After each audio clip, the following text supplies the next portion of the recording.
Not yet.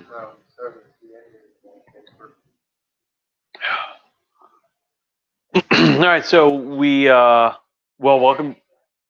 Oh yeah, this is mic test. Mic test. So, is anybody on? Is anybody on there?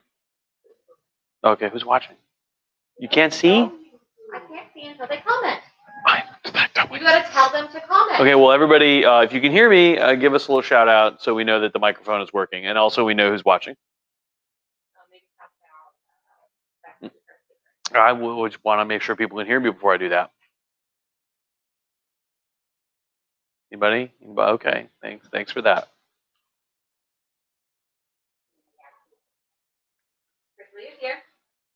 Is he? Did he comment? Heather is here.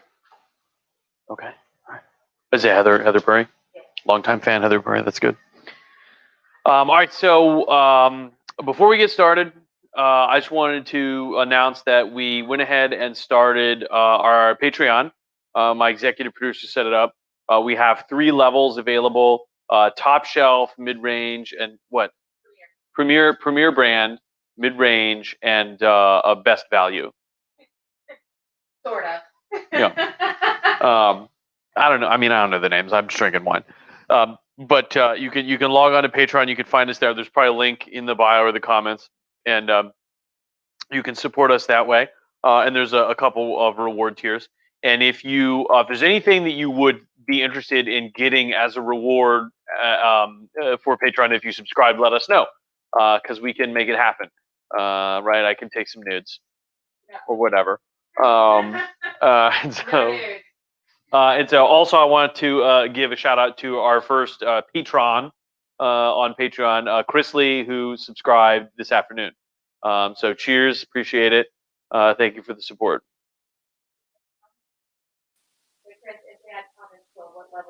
It's like $1.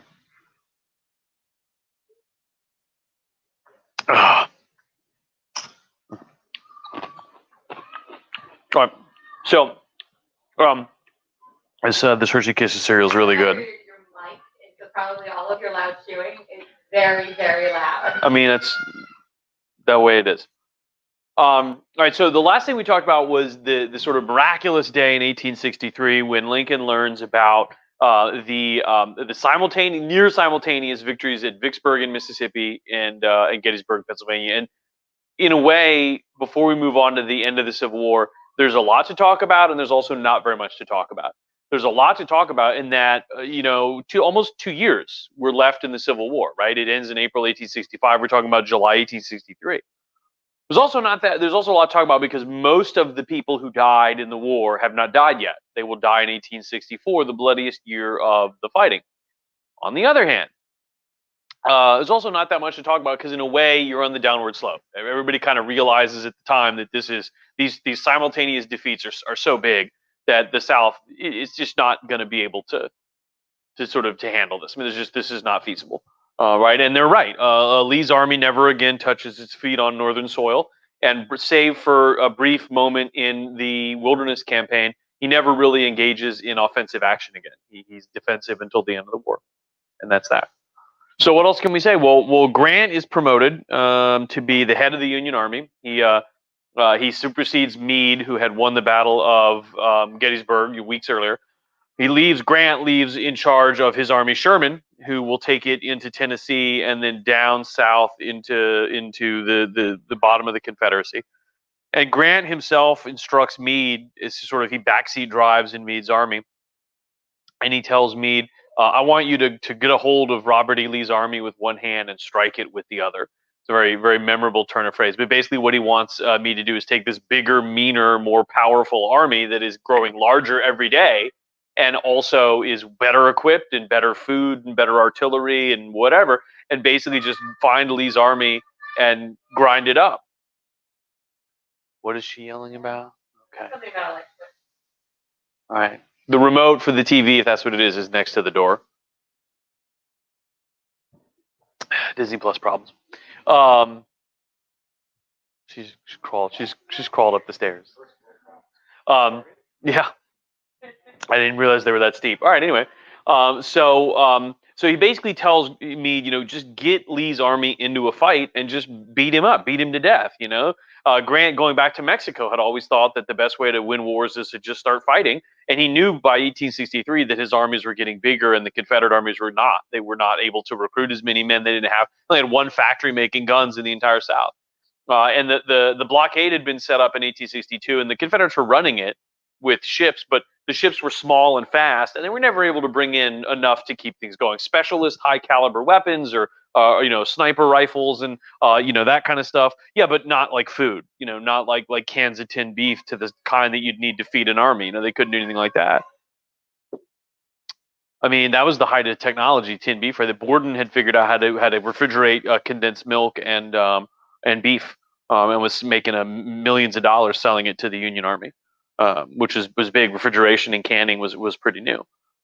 And so what happens? Well, over the course of 1864, Grant basically goes from Washington, D.C. directly to Richmond. He marches directly south as far and as fast as he can, and he gets into fights along the way, dozens of big fights that make Shiloh and Antietam look like nothing. There was one battle, Cold Harbor, where they fought 3 charges. The Confederates defended against 3 charges, each one bigger than Pickett's charge at Gettysburg.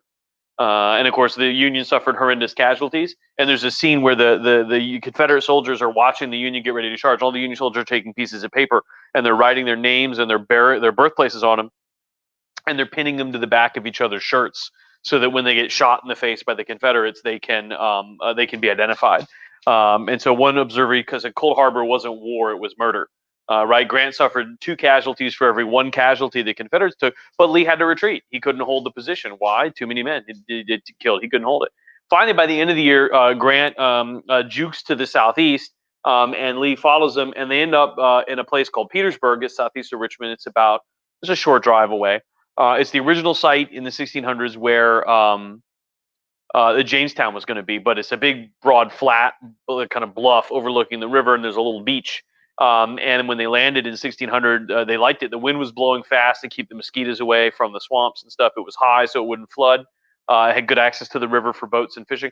But the Indians used it as a hunting ground, and so there was a little too many Indians around to make everybody safe. So the Jamestown settlers went up across the river and then down to the sea to a swamp, which is why when they built Jamestown, it was full of malaria, mosquitoes, and dead people. And that's why you can't visit Jamestown today. It's underwater. If you go to the site, the museum and stuff, they tell you that Jamestown is about 150 feet that way under 2 feet, under 10 feet of water. Right. And so this place, they called the original place, Grant called it City Point, and they built a headquarters. They built a steamboat depot and a railroad from City Point to the nearby city of Petersburg, where Lee had fortified and the Union had laid siege to him. And the railroad was 6 railroad trains wide. It was 6 tracks wide, and it went from the steamboat depot to the battlefield. And every day they would bring in the steamboats with reinforcements, guns, ammunition, medical supplies, and food. They'd load it all up and move it in 6 railroad trains wide. And in fact, Grant said that instead of bringing in bread, they would bring in flour, and he built an industrial-sized bakery that would turn out like thousands of loaves of bread every day. And so they would just bring in the flour, bake it on site, and then ship it on the railroad. And it's an amazing amount of technological and material support, and the Confederacy just had nothing, right? Somebody asked Napoleon about warfare, and he said, well, God is on the side of big battalions. And the Confederacy just didn't have big battalions anymore. They just couldn't do it. And people have often speculated the favorite thing the Southerners would say was, well, they only won because they had more men. They say it in a bitter way, they didn't really deserve to win. They just had more men. And it's like, yeah, I got into a boxing ring with Mike Tyson, and he only beat me up because he was stronger, right?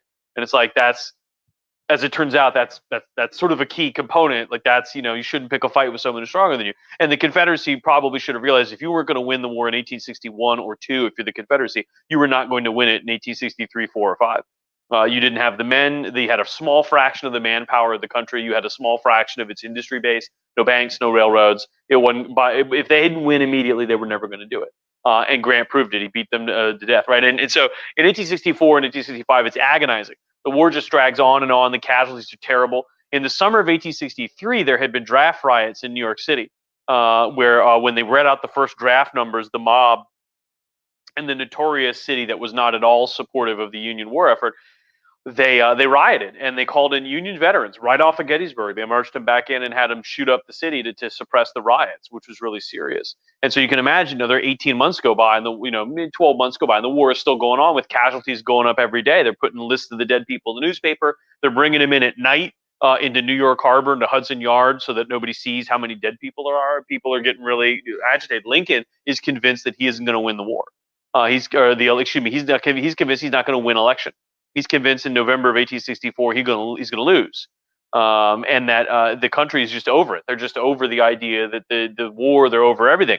And furthermore, the Emancipation Proclamation has now been used to fray the edges of slavery wherever the Union Army's gone. And maybe Northerners aren't as interested in emancipating Black people as it seemed in the heady days of late 1862. And the Democrats, they can't find the what? They can't find the what? The light switch. Oh, I'm sorry. I know, but it's a big high drama. So anyway, it's getting real in the upstairs. There's a lot going on. Kid stuff. Hashtag kids. And so Lincoln is convinced he's going to lose. She went up the stairs on all fours again. So I don't know. Does she do that at home? These are not steeper. All right. Anyway, it's weird. So Lincoln's convinced he's going to lose, and what he does is he tries to do a few things to maybe tinker with things. They do absentee voting and mail by voting. The soldiers are allowed to vote. Lincoln encourages them to vote. He calls the soldiers his thinking bayonets, and he's very humbled to learn that the soldiers overwhelmingly voted to support him, knowing that effectively doing so meant that the war would continue. The Democrats ran former General George McClellan as their candidate, and of course McClellan made clear that if he won, the war would be over. He would essentially let the Southerners leave. He would end the war by losing it. And so Lincoln actually is so convinced Lincoln was so convinced that he was going to lose, he wrote a little note where he said, because the incoming administration will attempt to end the war and the current administration has no confidence in its conduct for it, we will attempt to end the war in such favorable terms as can be achieved before the administration changes. Basically saying, my successor is going to surrender to the South, so I'm going to try to win the war before that happens, which is an amazing thing to kind of admit, right? Didn't matter. McClellan lost. Because he's an idiot, among other things, and because a lot of Northerners thought, look, we've sacrificed for 3 years at this point, 3.5 years, we might as well just get this done, right? And so Lincoln wins. Now, the other thing that helped him was he ditched his somewhat unpopular Republican Vice President Hannibal Hamlin and picked a Tennessee senator to be his new vice president, Tennessee Senator Andrew Johnson. Johnson was the only senator from a southern state, only member of the House only member of Congress from a southern state to not walk out of the Congress when his state seceded in 1861. He stayed. He said, I was elected to the Union Senate. I'm not a Confederate. Tennessee split east-west, just like Virginia, east-west. It turns out eastern Tennessee, western Virginia, the foothills of the mountains, very poor, very, very, very underdeveloped, not a lot of farmland, no slavery, also no support for secession. It's weird. It's almost like places where there were no slaves didn't care very much about secession, which means that maybe the people that owned slaves cared about secession, which is maybe because the cause of the Civil War was slavery. That's so weird that there would be evidence of that people would have ignored for so long. Talk about that in a minute. And so having said that, both East Tennessee and West Virginia stayed very loyal to the Union. Tennessee ended up being ruled by a Lincoln-appointed governor, Andrew Johnson, former senator for a little while. Virginia ended up seceding, as did Tennessee, but West Virginia counter-seceded from Virginia, and that's where you get the Union state. Lincoln was only too happy to add a new state to the Union to demonstrate that not all Virginians were traitors, and also to give you two more Republican senators, which is why you have West Virginia, right? And so to the centerpiece of this effort in 1864 was the Union campaign that Lincoln ran. He had what we called the Grand National Union Ticket for 1864, Liberty, Union, and Peace, or Liberty, Union, and Victory is what they called it. And so he brought on Andrew Johnson, and they called these things, if you're a political science nerd, they call them a fusion ticket, where two candidates from different parties run together. You guys, today it's unimaginable. No one would do this. It would never happen. A Republican and a Democrat running together would be absurd. It would be unheard of.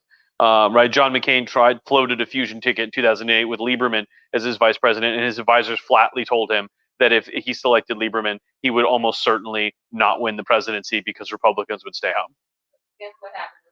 Well, as people point out whenever I make that analogy, he didn't exactly do better. But apparently, the story is he really wanted his advisors really wanted Mitt Romney, who they thought was popular among conservatives. And when they kept pushing Romney on McCain, McCain hated Romney, and as a consequence, he picked Sarah Palin without having vetted her because he just did it kind of as a sort of a very no, it was it was sort of this sort of reckless, kind of intemperate, kind of gut move. So everyone say hello to Isabella of Castile, who is happy to join us. History cat, right? Yeah, Isabella, thank you for coming. Okay, I'm gonna flip upside down. Okay, Isa. Oh yeah, you're so cute. Okay, stop trying to wiggle out of my arms. Okay. All right. So and so, having said that, touch beats. Put you down. You like it when I pick you up. Don't deny it. You let me do it. And so Lincoln picked Andrew Johnson as his vice president. And I don't think Johnson was ever intended to be, I mean, he's the vice president. What did somebody say?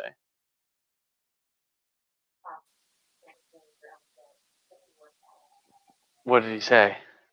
He made some joke about his Biden plus a Democrat, really a Republican and Democrat, and he went, zing. Yeah. I mean, yeah. And so Johnson was never intended to do anything. He's vice president. No one cares. And he can just go chase a hoop with a stick in the yard or something once we get elected, right? But, Lincoln thought Johnson would help him. I don't think he realized the magnitude of his possible victory in 1864. So Lincoln wins. And shortly after, he decides to they pass the 13th Amendment in the House and Senate, which was end slavery. Lincoln agreed with many abolitionists who pointed out that he ended slavery via executive order that could be superseded by a legislature, right? And of course you could pass a law banning slavery, but of course you could also pass a law reinstating that.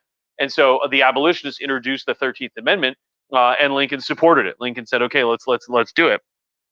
And so the House and the Senate passed it by the spring in 1865. So Lincoln gets sworn in, and the war basically kind of grinds to a halt. Sherman invades in 1864 Tennessee and Georgia. He lays siege to Atlanta, burns it. Retreating Confederates light it on fire. That's John Bell Hood. Hood actually took over from Fighting Joe Johnston. Johnston had been appointed in charge of the Confederate Army in Georgia, and he dogged Sherman back and forth across the river northwest of Atlanta and dragged the fighting on for weeks and weeks. But he basically didn't attack. He would cross the river, fortify, and then when Sherman crossed the river, he'd attack and then retreat and then fortify. And he made Sherman sort of bounce back and forth. The map of their campaign looks like a little braid with the red and blue lines going back and forth. And Johnson realized, I can't fight Sherman on the open ground, but I can drag it out. I mean, I can make this go on for weeks and weeks and weeks. Well, the governor of Georgia didn't like that. He didn't like that his city, Atlanta was going to get attacked. Milledgeville was going to get attacked eventually. He had, of course, is a moron who didn't realize how armies work. But he went behind Johnson's back to the president, Jefferson Davis, and Davis fired Johnston, which was a really stupid, shitty thing to do. And he replaced Fighting Joe Johnston with John Bell Hood as a Texan. Hood had one of his arms and one of his legs shot off, and they had to strap him into the saddle in order to fight. And so Sherman rejoiced. He's outside of Atlanta. He said, they got news. Hood is in charge of Confederate Army. He said, that's great. Hood only knows how to do one thing, attack, and when he does, I'm going to get him. And of course, the next day, Hood launches a frontal attack, and Sherman's men basically chew his ass up, spit him out. And so Sherman's men, by the way, have been deployed in late 1864 with repeating rifles. They're these lever action things where you put the bullets in the back and then you work a little lever to flip them up, reload them. And they for the first time in the Western Hemisphere, they have the gunpowder and the primer and the bullet are contained in a little brass cartridge casing. So it's all self-contained thing that you put into the back. And it fires 7 times. They're not semi-automatic, what we would call today, but their lever action is pretty good. One Confederate says those goddamn Yankees can load those rifles on Sunday and fire them every day of the week before they have to reload. And the Confederates are pissed. They said, we're not dumb. Why don't we have these? And of course, the answer is because you don't have the infrastructure to research and develop new weapons, let alone produce enough of the kind that we already use. And so, as you might imagine, Bell's men attack across an open field into a densely packed Union fortification full of repeating rifle wielding soldiers, and they get their ass shot up. And so Atlanta burns, And Sherman spends the winter marching southeast from Atlanta to Savannah, burning everything he can, ripping up railroads, hanging Confederates, freeing slaves, and generally making a nuisance of himself. And he basically just eliminates slavery in one of the most slave heavy regions of Georgia. Wherever Sherman goes, it's like taking a block of ice and putting a torch in front of it. Wherever you wave the torch, it's just going to melt the ice. It's just going to vanish. Wherever Sherman's men go, the slaves just run away. They free themselves. It's just discursive process. The slaves take advantage of the opportunity afforded by the Union, and the Union moves through the areas full of slaves and just frees them as they go. They just vanish. Sometimes they actually free them. Sometimes they show up and the slaves are freed themselves. Either way, wherever Sherman goes, the pre-Civil War South just vanishes in a puff of smoke. It's just gone. And so Sherman actually gets to, by December, he gets to Savannah, and the mayor meets him outside and says, "I'll surrender if you don't burn my city." And so Sherman says to Lincoln, "Merry Christmas, Mr. President," and he presents him with the gift of the city of Savannah. And by the spring, Grant's been holed up at Petersburg trading shots with Lee for months. And by the spring, they have a breakout. It's a good story. Grant comes up with a plan. A bunch of Pennsylvania dudes are coal miners, of course. They come up with a plan to dig a tunnel under the siege lines at Petersburg, fill it with TNT, and then blow it up. And then you could just rush in the gap in the Confederate lines. So they do it. They divert attention away from a section of the trenches, and they prepare a counterattack and whatever. And then these guys dig a big hole under the thing, and then they lay a fuse and they light it. And they lay the fuse and then light it, and everybody just it doesn't do anything. And they wait, and they're like, just wait. Finally, finally they say, okay, something's gone wrong, and they draw straws, and they're like, all right, Phil, you can go in there and find out what the hell happened to the 200 pounds of TNT or whatever.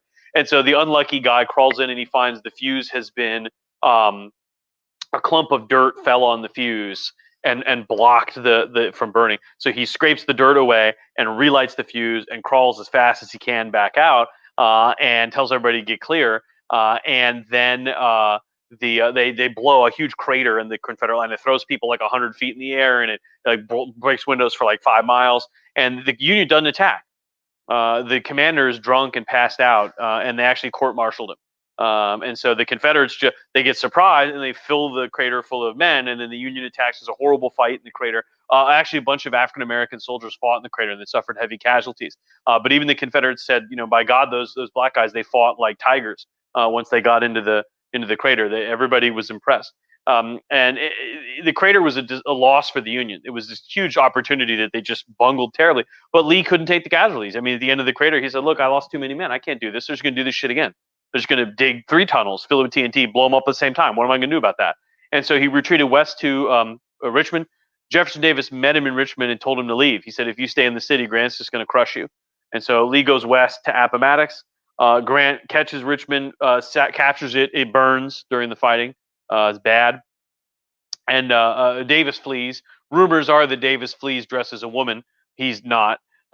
He's a son of a bitch, but he doesn't hide like that. And they catch him on the train to Mississippi, which is full of Union soldiers. So I don't know where the fuck he's going to Mississippi. He's get caught by a different Union army. And so they throw Davis in jail in I forget where. Put him in a fort in Virginia.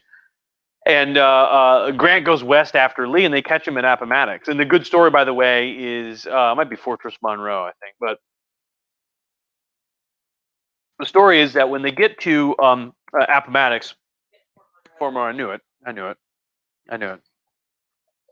I'm pretty good at this. I mean, I knew it because of the power of me.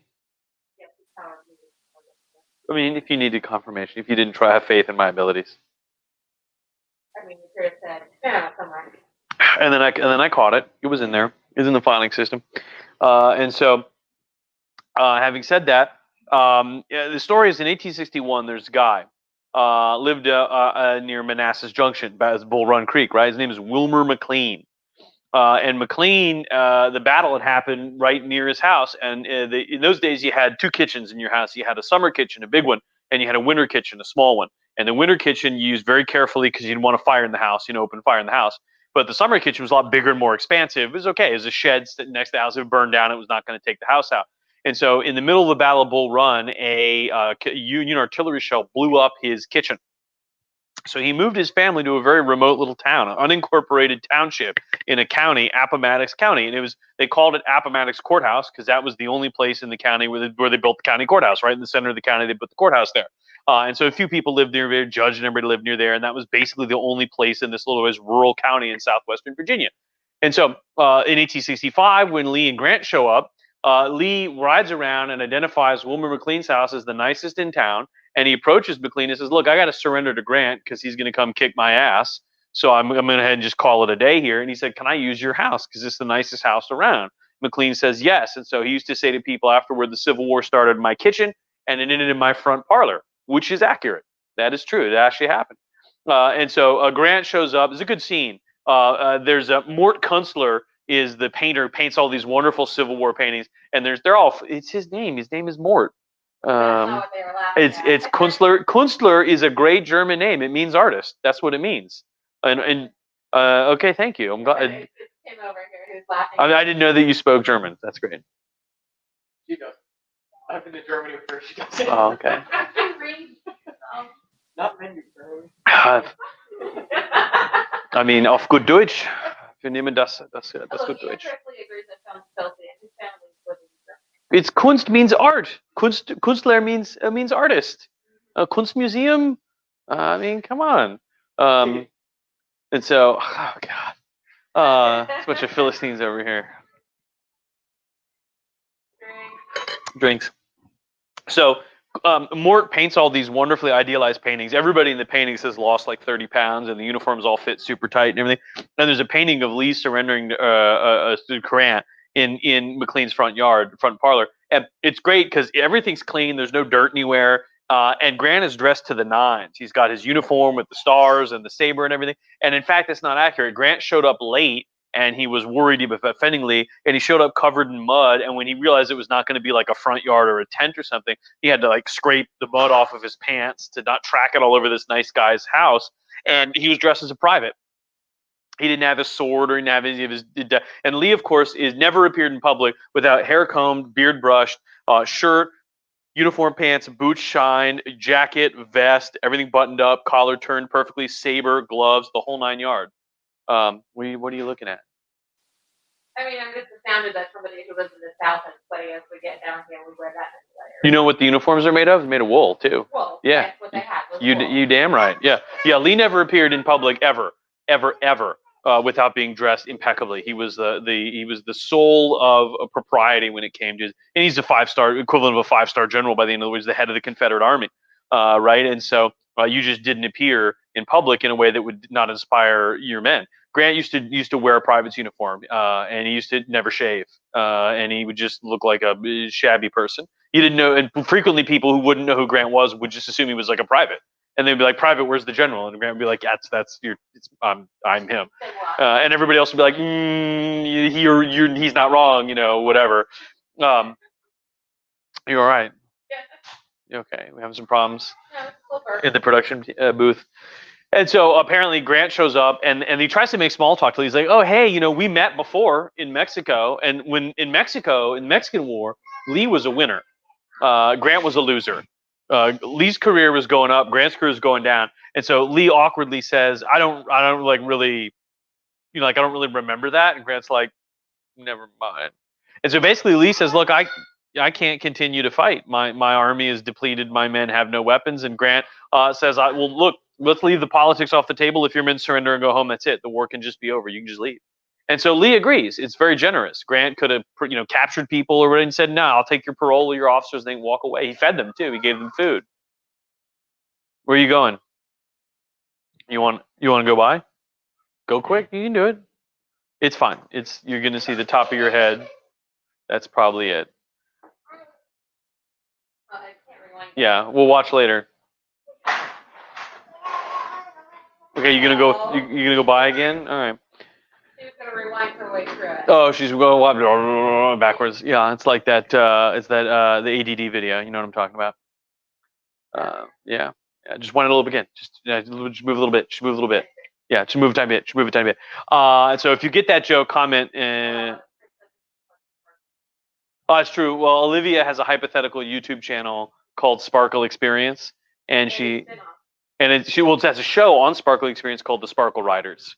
Yeah, we probably should register that so that if one day she can actually have it. Probably already named. Yeah. But that's been Olivia's YouTube channel's name for like 4 years at this point. Since she learned YouTube existed, she has wanted to make that. That's fine. So you do what you need to do on your boat. It's a boat. So anyway, yeah. So the war kind of just stops, and Grant shelves politics. He doesn't assess the legality or validity of what Lee is doing. He basically says, look, if you quit fighting, that's what I want you to do. What are you doing? Can you go around? Jeez. So I mean, this raises a lot of questions. It's April 1865. Lincoln's just been sworn in as president again, right? He gives a very magnanimous speech. He says, let us appeal to the better angels of our nature with charity and mercy for all, right? Very different than the fire and brimstone speech he gave in 1861. So what's going to happen, right? What's the result of the Civil War? Well, nobody really has a frigging clue, right? We've never dealt with anything like this, right? No states ever successfully seceded or tried to. The 750,000 people are dead. Millions of dollars have been spent. The country's been torn apart, quite literally. What do you do with the Confederates? Right? Are they citizens? Are you going to just let them come back? Well, I mean, you want them to come back. The whole war was about whether they're going to be American or not. But you're just going to let them come back without a slap on the wrist? What are you going to do about the Union? Is the Union? I mean, are we just going to let the Southern states be states again? Is that okay? Are we doing that, or are we going to punish them? We have comments. Ticker. Oh, okay. Oh, it's exciting. So now the Civil War is over. And it's Reconstruction. And so then you got this other question, of course, the $1 million question. What do you do about 4 million slaves? Right? They're free. They're not going back to slavery. Sherman's been freeing them all over the place. They've been tearing the plantations up. They've been walking away. And of course, Juneteenth is the holiday we sort of celebrate a little more commonly these days. That celebrates the day in June 1865 when the last enslaved people in Texas are told by the Union Army they are free. The locals kept them as slaves for two reasons. They didn't tell them about the end of the war and emancipation because they wanted to bring the cotton harvest in, and they also didn't have a clue what was going to happen. So they just kicked that can down the road for a couple months, and then when the Union Army rode up, they're very surprised. African Americans were like, "Oh, what are you guys doing here?" And like, "Well, we're here to free everybody. Are you still slaves?" That seems confusing. And so slaves were not thrilled to find out that they had been kept slaves for another 2 extra months, but they were happy to be given the gift of freedom, right? What? Technically, the Emancipation Proclamation was supposed to take back in 1863. So was this year in September of 1863, wasn't it? No, 2. 1862. Okay. It was issued. Well, it was Lincoln read it out in 1862 in September after Antietam. He said he'd sign it on January 1st, but of course it didn't take practical effect until the Union Army had captured the Confederate territory. And so, in theory, by even the most practical definition, the slaves had been free since sometime in 1863, but more likely 1864 and 5. Their owners had kept them as slaves for another couple months because they had no idea what to do, and also they wanted to pull the last cotton in they get. And of course, they quickly got freed by the Union Army, and that's to celebrate Juneteenth. So it's Juneteenth. And so, what are you going to do about all these people, right? They're not going to go back and be slaves. You can't. That that cat has been pushed out of the proverbial bag. But of course, what you got to understand is that between the position of slave or not slave and full citizen, there's a pretty big gray area. And most Americans assume that the former slaves, we call them the freedmen, they assume the freedmen would occupy that area, right? They assume that, like, well, they're not going to be like citizens and stuff, right? Citizenship is like for white people, right? Remember, Native Americans don't necessarily automatically have citizenship until the 20th century. There's a federal law in the 20th century that it officially gives Native Americans citizenship. In some places, they had not had it. And of course, yeah.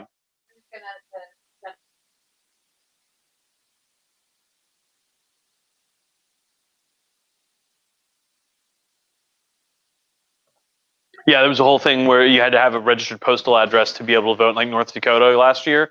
And the Native American tribes all have PO boxes. And so there was a whole. They worked out a compromise with the government where they would be able to like register on the reservations and stuff. But it was like nobody either deliberately they did it or nobody thought about the fact that when you just ask people to provide their address, like sometimes people just have a PO box because they don't live in like a house. They live in like a different way, right? Well, like some regulations have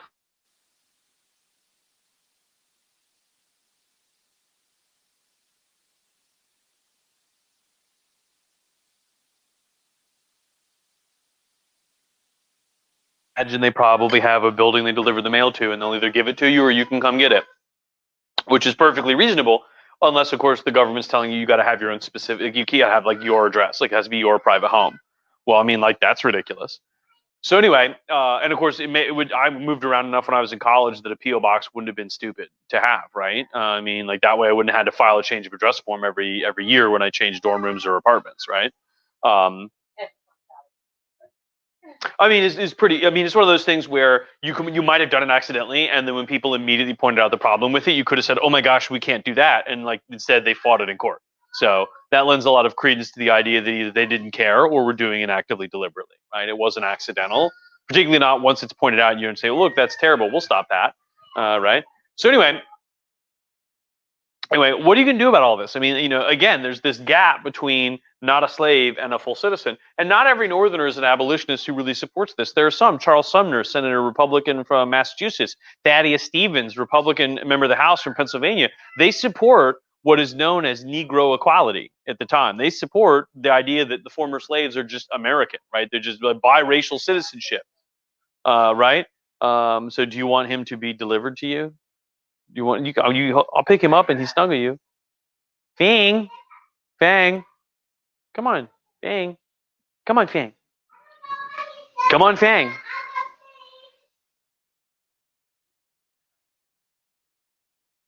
Come on, here, Fang. Want to pick him up?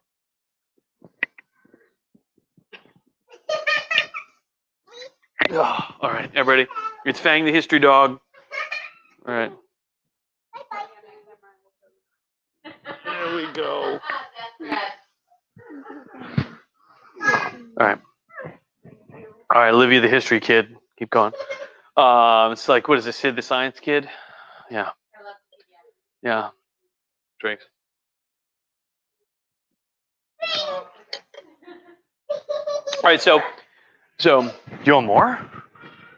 Do you have more? But I forgot who I was talking to. So, I mean, what are you going to do about all this, right? Well, before almost anything can happen, we got to say two things. First, Lincoln didn't think about any of this. There's two reasons why he didn't think about it. Number one, it's a hard decision that you don't want to worry about. And number two, he always maintained an attitude of not wanting to put the cart in front of the horse, right?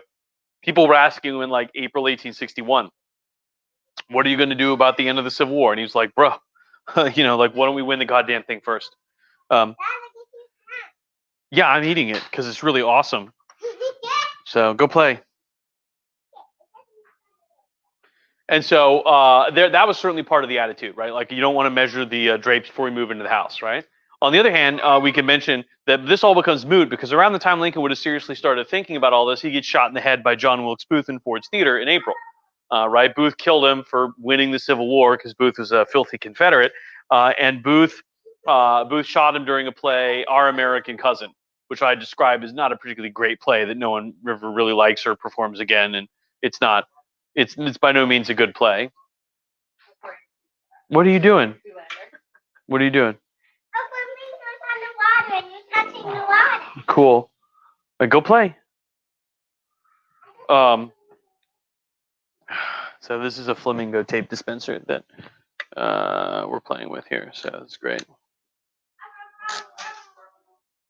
Yeah. I'm just trying to inhabit my space. So what can you say? Well, Lincoln's succeeded by Andrew Johnson. They bring the cabinet into the Peterson houses across the street from Ford's Theater where Lincoln is dying.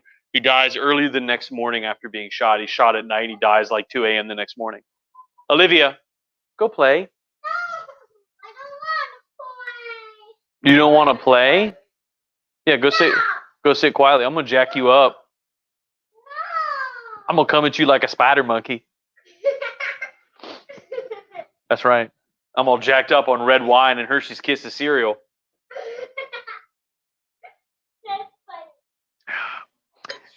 It's true. It's all true. And so, having said that, Johnson is brought. They bring him in and they give him the oath of office when Lincoln dies, and the cabinet watches Lincoln die. The cabinet was a bunch of guys who ran against Lincoln in 1860, and yet now his Secretary of State is president of the Lincoln fan club, right? I mean, he's devastated Lincoln's dead. So the question is, all right, well, what's the deal with this Johnson fellow, right? I mean, he's a Unionist. He agreed to become Lincoln's vice president. He was governor of Tennessee in 1861. Johnson's a racist, probably one of the most racist American presidents, other than the guys that literally own slaves. And when asked about his beliefs in 1861 is 5 in the summer, Johnson pounds on the table and shouts that this is a white man's government. His words, right? So the idea that the United States would become a multiracial democracy on account of the slaves becoming freed and becoming citizens is foreign to Johnson. The idea that would be a thing is he's horrified by the idea that there would be, let him go upstairs, it's fine.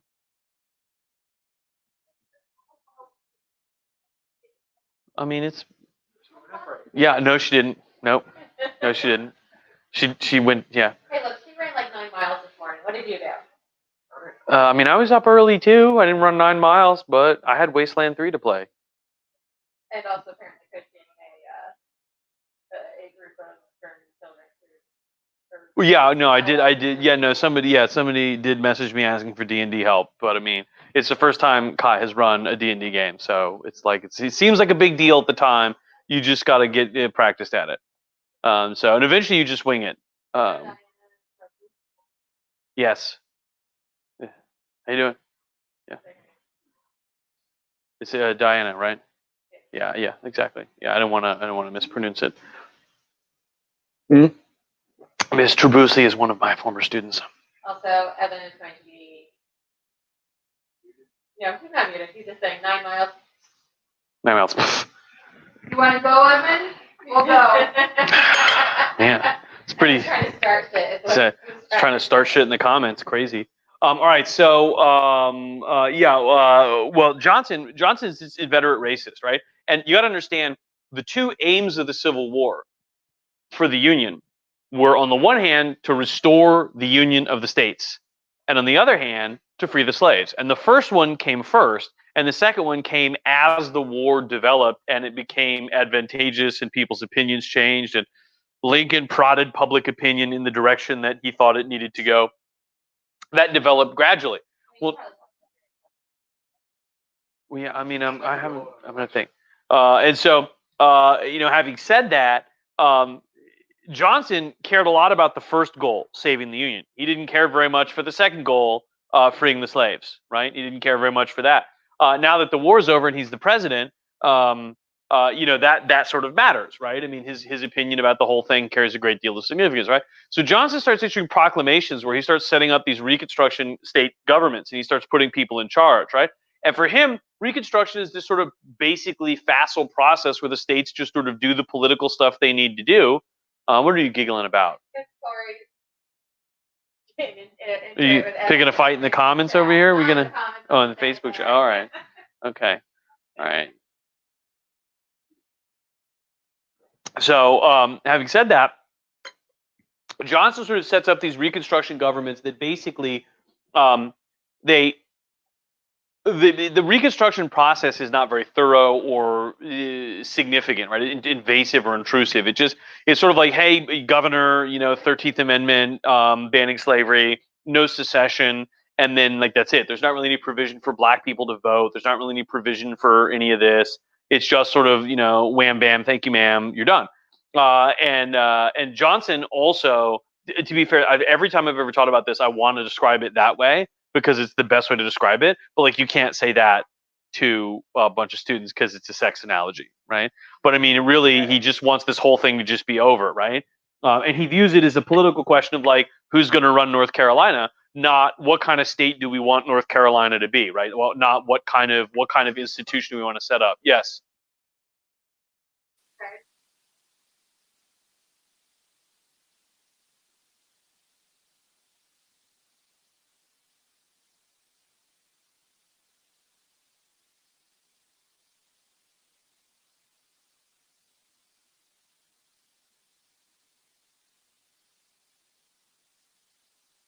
Is there's a discussion about whether or not freedmen should have those rights. Some people say yes, other people are like meh. But then, of course, yeah, inevitably you have to point out the math. 60% of the population of Mississippi is black. So if you give black men the vote, because we're not going to let black women vote. Women voting is insane. I mean, that's just like, I mean, remember, according to the logic of the times, not my idea. Women suffer from a condition where the uterus wanders around the body, and during the menstrual cycle, during the menarche, the uterus wanders to the heart, whereupon, according to ancient Greek science, the brain and the thoughts reside. And when the uterus overlaps the heart, women are prone to irrational thoughts and actions and behavior, which is why the uterus is the hyster in Greek, which is why removal of the uterus is a hysterectomy. And of course, the resulting emotional affliction for women is referred to as hysteria. Right? That is science. That's science. And women, they're just crazy, right? I mean, everybody knows that, right? I mean, that's literally science. That's 19th century medical thought that is speaking right now. Right? That is the way the 19th century views and of course, people point out that women, when given the vote, would be prone to vote for anybody who made promises or looked good in a suit or would be emotional. Men, when they vote, are like Terminators. They just go in the voting booth and they consider the pros and cons, and I mean, everybody who ever knows any man knows that no man in the history of humankind has ever made an irrational decision. Right? I'm right. Right? Yeah, I mean, no, that never happened. It's just the study of history would reveal that all history up to women getting the vote was purely robotic, almost rational. There were not religious wars or crazy things about, come on. But anyway, that bullshit aside, when you give black men the vote and not black women, you give black men the vote, there's still going to be a majority of the voting population, right? I mean, if 60% of the population of South Carolina is black, half of that is probably men. So you look into 30% of the population, roughly, right? If you're a white guy, you look at your plantation with 80 slaves and you think, okay, it's me and like my adult son, and we've got 80 slaves, half of the slaves are men. If we give every man the vote, it's going to be me and my son and 40 black voters.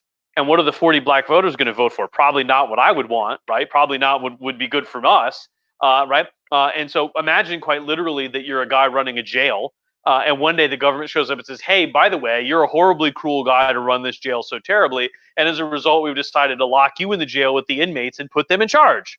Right? You would probably dive out a window because you wouldn't think it would be so good for you. And you don't have to sympathize with the Confederates to understand why they viewed the prospect of their former slaves being empowered with the vote with a certain degree of trepidation. Right? But that would be what would happen. Right? That would be what would happen. And so Johnson's proclamations sort of pro forma. The second proclamation he gives, though, he says, if you're a former Confederate soldier, I'll let you off the hook. You're an American. We don't care. You were drafted, or you're just a low-level guy who gives a shit. But if you're a former member of the Confederate government, you're out. You can't be a citizen. You're going to be a resident. You can't have rights again. Your political rights back.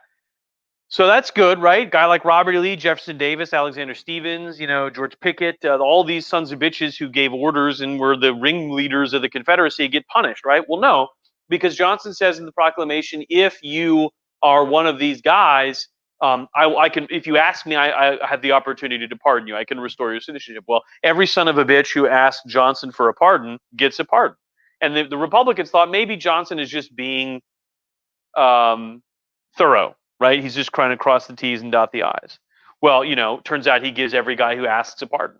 Right? And so by the late 1865, all these former Confederates who were former Confederates are now coming back and getting elected to Congress. They're getting elected to the Senate. They're coming back like it's no big deal. Like they just the Civil War was no thing, right? I mean, and the Republicans are furious.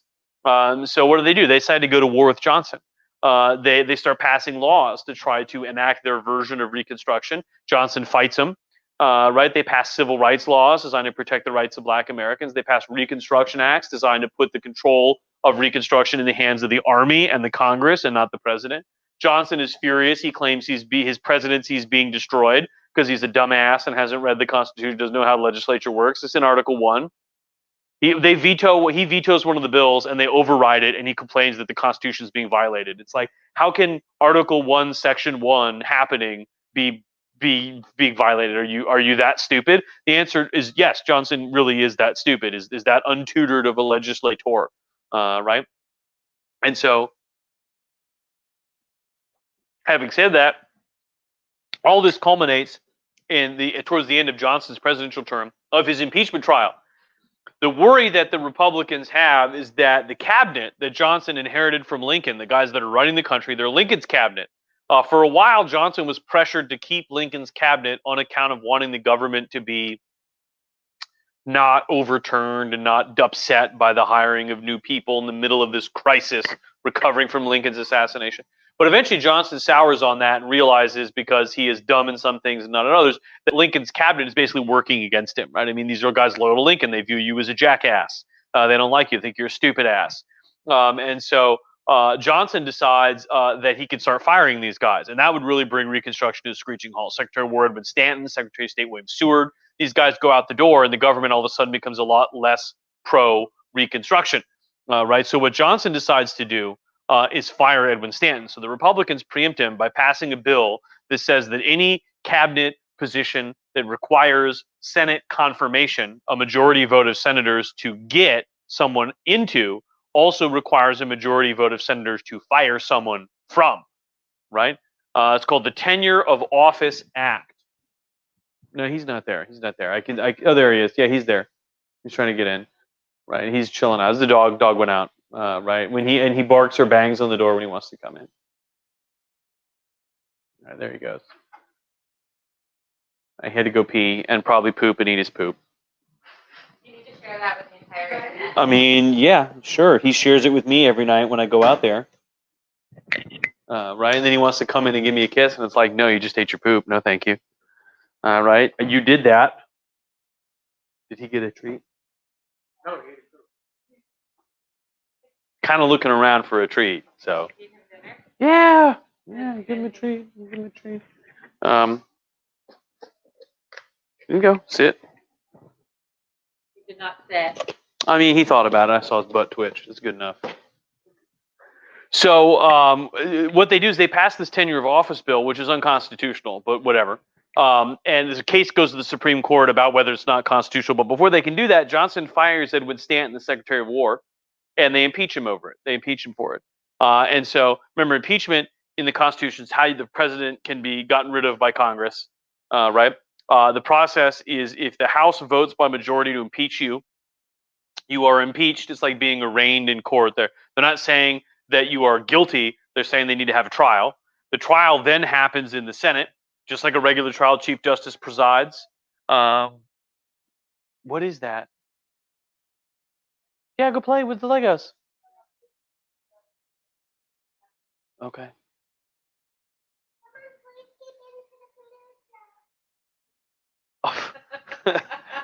So Olivia wants someone to fill in for the producer. Alexa, turn on Playroom TV. No. Just talk about Reconstruction. Or whatever. There's just a lot going on. And so what can we say about the tenure of office act? It's probably unconstitutional. I mean, probably it is. It's inconstitutional. So the trial goes to the Senate. You have a regular trial. The Chief Justice presides. You open arguments, you witnesses, rebuttals, closing statements, evidence, the whole thing. When Johnson finally gets impeached, it's over this issue of the Tenure of Office Act. But on the other hand, it's not a very strong thing to build your case on. I mean, is the president guilty of high crimes and misdemeanors that are worthy of removal from office if he violated an unconstitutional federal law? Probably not. The Republicans throw out a few other things. Johnson's an asshole. It's true. Johnson's a racist. True. Johnson's a jerk face. True. Johnson's a stupid ass. True. Johnson's undermining Lincoln's policies. True. But I mean, that's not, no, those are crimes, right? And so Johnson survives his impeachment by a teensy margin, right? A couple Republicans flip and they vote against removing him because they think the whole thing's kind of politicized. And it goes into the first in a history of impeachments that goes to literally the present day. Nixon was almost impeached by Congress and resigned rather than be impeached because he knew he would have been.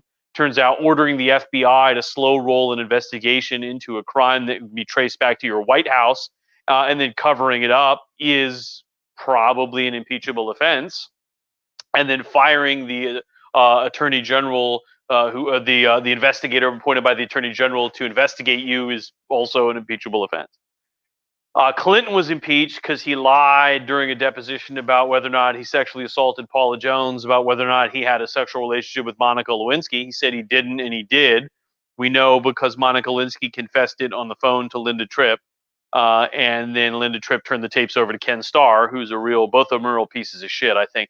Monica Lewinsky calls you on the phone freaking out about her married boss having an affair with her, and you record the messages, that makes you a shitty person, Linda Tripp. And then Ken Starr using that information as a fishing expedition to go after the president kind of makes him a puerile son of a bitch too. Not that I'm a big fan of Clinton cheating on your wife, it's pretty shitty, but on the other hand, is that make Clinton removable from office? No. Actually, a bunch of Republicans agreed with the Democrats again. And they said, look, Clinton's a garbage person, but that doesn't mean he should be removed from office for getting his dick wet with an intern in the White House hall closet, right? Which is more or less what happened.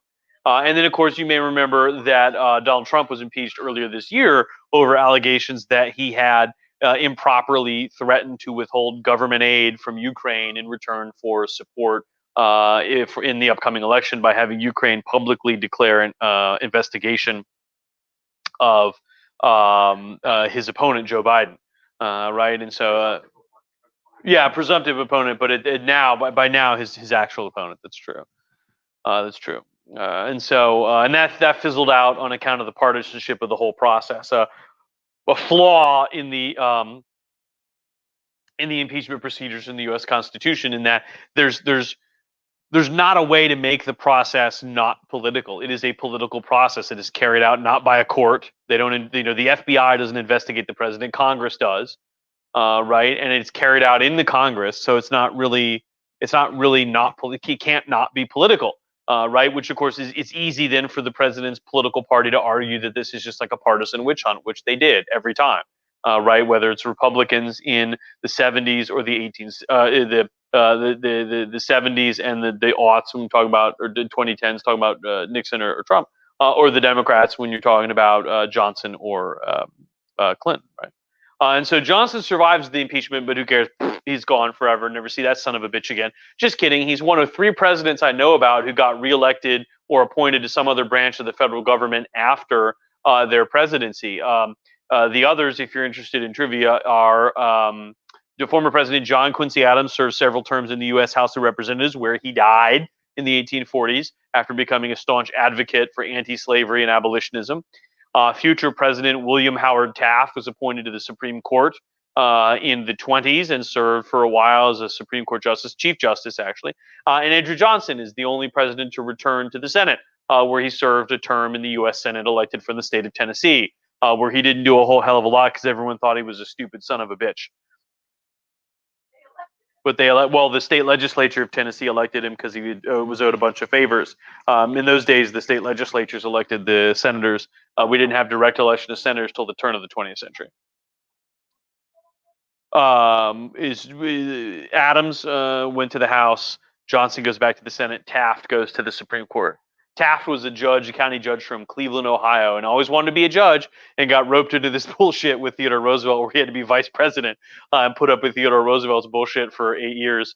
They sumo wrestling and crazy jokes about how fat he was. And Taft was a former governor general of the Philippines, so he goes on a trip across the Philippines as vice president to sort of take the temperature of the islands to see if they're going to revolt again. And he supposedly cabled Roosevelt back and said, "Survive trip across Philippines on donkey, condition okay." And Roosevelt cabled back, not worried, condition you, please relay condition donkey. Yeah, it's like, wow, fat joke. Classy. That's the story anyway. And so Taft put up with Theodore Roosevelt's bullshit for a while, and then it ended up in the 20s. I think it was Harding or Coolidge who appointed Taft to the federal bench, where he was the Chief Justice of the Supreme Court for a little while. So do we have any questions while you were away handling problems? No, Hawk is excited about Taft. I mean, you do like, Hawk does like Taft. Tell Hawk one day we're going to talk about court packing. No, I didn't. No, we didn't talk about court packing. We didn't. No, you just said one day we're going to talk about court packing. Oh, okay, yeah. I mean, whatever. One day we're going to talk about court packing, court reorganization bill. Stitch in time to save 9. It's good times. Good times. Court packing is a good time. It was good. I mean, the audience is a little salty tonight. Peanut Gallery is heavily salted, I can see. So what can we say then about Reconstruction? Well, it passes into the hands of Congress, and Congress sets up a serious Reconstruction. I mean, they actually try to make things happen. They pass the 14th Amendment that guarantees African-American former slaves their citizenship by saying that if you were born in America, you are a guaranteed citizen. It also he says that the states are not allowed to abridge your constitutionally protected rights under the Bill of Rights, which is new. The states were not required to obey the Bill of Rights prior to the incorporation clause, Section 1, Sentence 2 of the 14th Amendment. Right? 14th Amendment is subject of extensive civil rights and Supreme Court litigation ever since. There's a bunch of cases. The slaughterhouse cases in New Orleans dramatically limited the government's ability to enforce the 14th Amendment. There's another case, I want to say, what's that? It was New Orleans built a slaughterhouse for all of the city's slaughterhouse workers to operate, so it would be away from the rest of the city. People wouldn't dump pig guts into the Louisiana River, Mississippi River. And they basically put a law in place that said if you're a slaughterhouse operator, you must rent from us space in this big building we built, right? And the guy challenged it, said it abridged his rights to whatever. And the Supreme Court argued that because of an interpretation of the 14th Amendment, that the law was unconstitutional, which limited the scope of the 14th Amendment to be used by people to claim that states were infringing upon their rights. It was a big case. It's an arcane case, but it limited the degree to which the Supreme Court, or the limited the degree to which the 14th Amendment forces the states to uphold the Bill of Rights. It limited the degree to which that can be applied. There's another case, I want to say it was Yik Wo, where it was a Chinese guy who was born in America and argued that he should not be subject to deportation because by being born in America, according to 14th Amendment, Section 1, Sentence 1, he was an American citizen. And the Supreme Court actually ruled in his favor and said, even though the framers of the 14th Amendment did not mean for the amendment to give everybody birthright citizenship, but merely to extend citizenship to freedmen, it says what it says. Everybody born in the country is a citizen, so they said it counts. And so if you were an immigrant today, documented or not, and your child is born in the United States of America, that child is an American citizen, thanks to the Supreme Court and the 14th Amendment. That is the somewhat derogatory term applied to people who do that. But the Supreme Court actually said that's not what people meant the amendment to do necessarily, but it says what plain reading of the language says that it means if a baby pops out of your vagina inside the territorial boundary, where do they come from if they don't come from a vagina? I mean, I'm just trying to be accurate. If a baby pops out of the vagina in America, it is an American citizen. Doesn't matter who the mother is. Doesn't matter anything else. Right? Which is, again, it's interesting. That's a change. Not a lot of countries do that. Israel offers you citizenship. You can prove you're Jewish. And as far as I know, it's one of the only countries that offers quote unquote birthright citizenship. Everybody else, you got to get it from your parents. So you got to be a naturalized citizen. Okay. Yeah, if you emerge from your mother's womb, whether it is by the vaginal canal or the cesarean section. I like saying it because she gets freaked out. Yeah, it's true. It's just a. Doesn't bother you, but vagina does. It's not unnecessary. We're trying to be precise. I'd call it a vagina. No, you cannot. I can't laugh if I say that. Oh, vajayjay, that's right. We're gonna vajazzle it.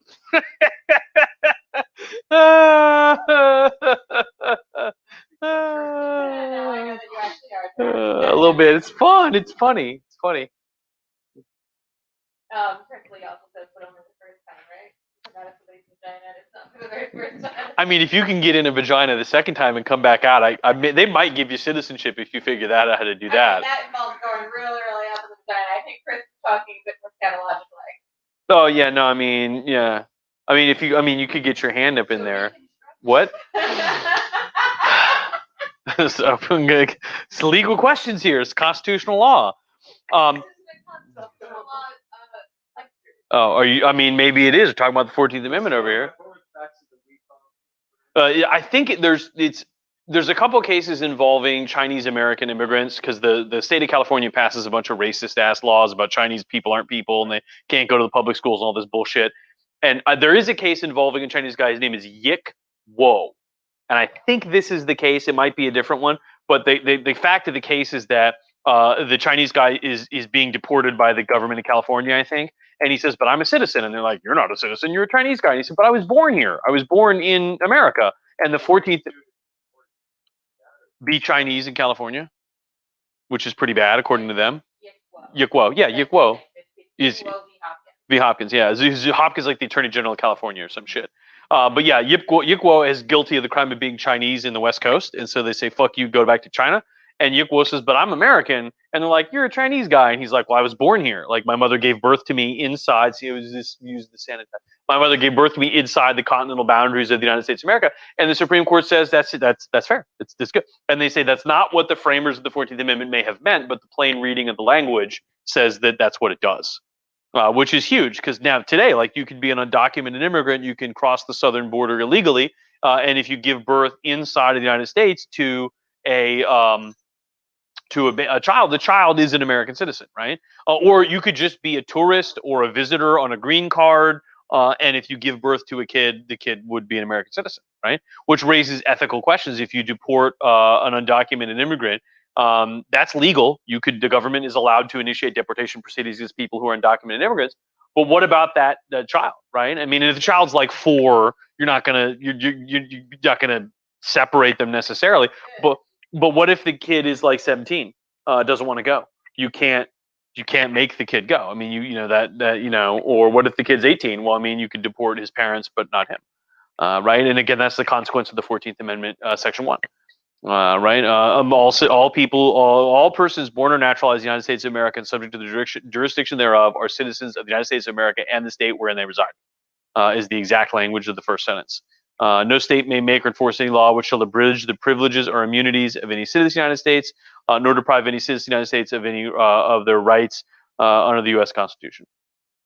And so, what else can we say about the 40 minutes? It says some other shit about how if you take vote away from people, they take your representatives away in Congress, never enforced. It says some shit about you can't give Confederates money for their lost slaves. So okay, and it said also that former Confederates can't be citizens unless 2/3 of Congress agree, which nobody ever tries to do that. And so what happens? Well, Grant is the president. He gets elected after Johnson goes out 2 terms.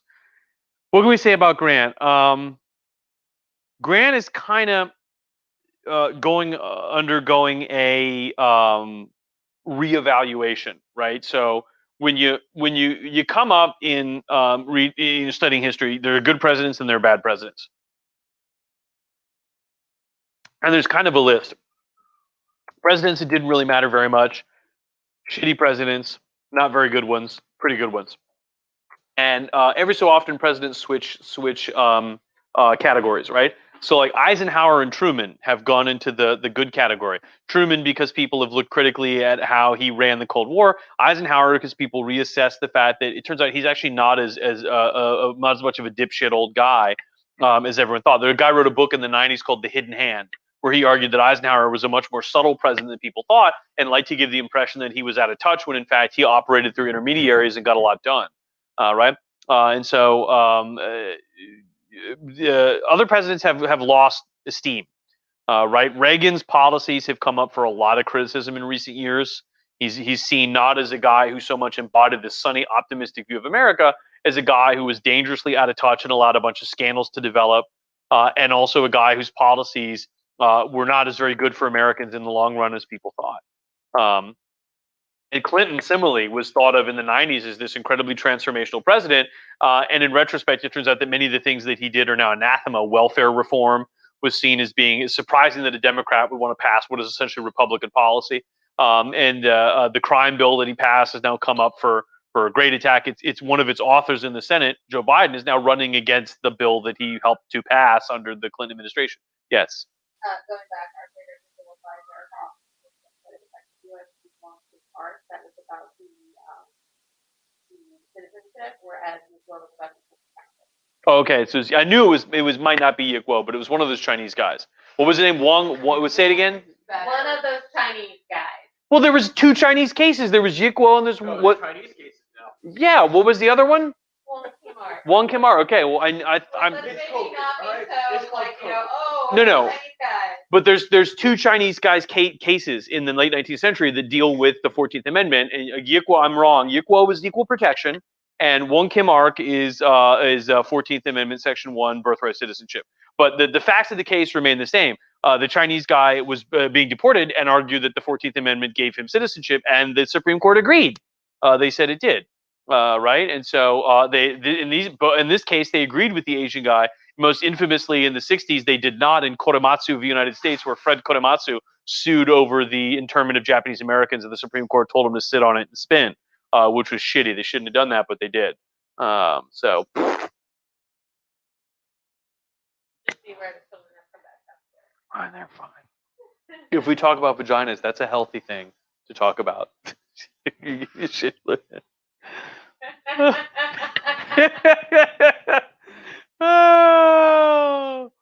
oh, it's funny. Okay. And so, what can we say about Grant's presidency? Well, Grant is another president who's kind of come in for a reappraisal, right? Like Truman, Eisenhower. He's being viewed as a more successful president. We should mention less successful presidents include Clinton. Is nobody likes him anymore. Wilson has come in for a lot of bullshit in the past couple of years. He's a super racist and kind of a dipshit. Kennedy is also getting viewed as a little bit more of a lightweight than people thought of at the time. I was never a fan, but having said that, Grant's being viewed as a guy who tried really hard to make Reconstruction serious. He tried to enforce the Civil Rights Acts that protected African Americans. He tried to use the power of the federal government to help people as much as he could, but he was dealing with a powerful set of headwinds that were sort of pushing against him. The Southerners were beginning to organize, and it's like when you tell your kid no, but then a minute later they ask again and you kind of break a little bit and you hesitate and they sense that there's a tiny bit of weakness and they seize on that weakness to push for whatever it is they want. The Southerners realized that all of this stuff with the black people and the Reconstruction and the loss of their rights and the military occupation, it depended on the federal government basically doing it. I mean, and it depended on Northerners being able to put up with this shit, the taxes, the army being deployed for years and years, right? I mean, it depended on that happening for years, and instead, if they just waited the government out, the government would go away, right? And the Southerners always had this sort of devil's bargain: if you just go away and let us fix it, it'll quit being a problem, right? We'll just run the South. It's not a problem. We can just take over it. Don't worry about it. And that seemed sort of horrible in 1865, but by 1870, 5 years later, as long as the Civil War was going on, by 1870, Reconstruction has been going on. That seems like a better deal, right? Seems like a better deal. And so on top of that, the cost of Reconstruction, the duration of it, was really wearing on Northerners' nerves, right? I mean, how long are we going to do this? How long are you going to occupy the South? How long are Confederates going to be second-class citizens, right?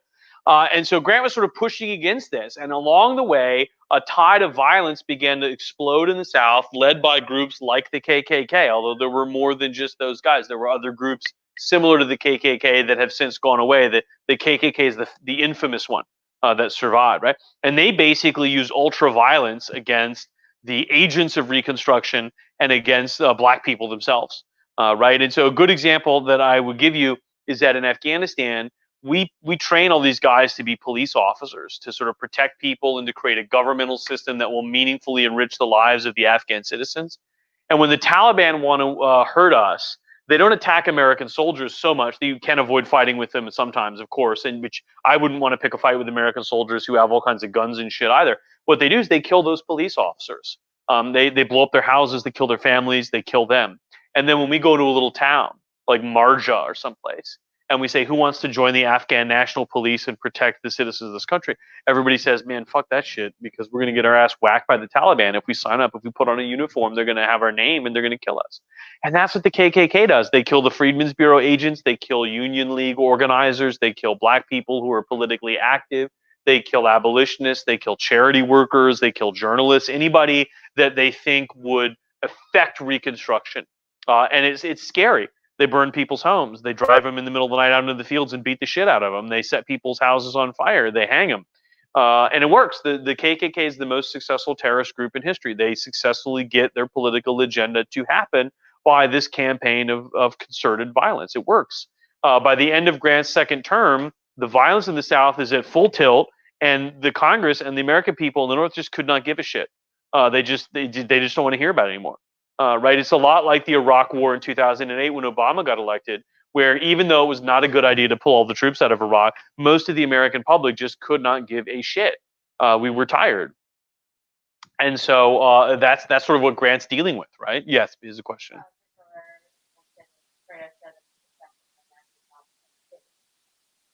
Yeah, no, I mean, the surge in Iraq was great, but we've done many.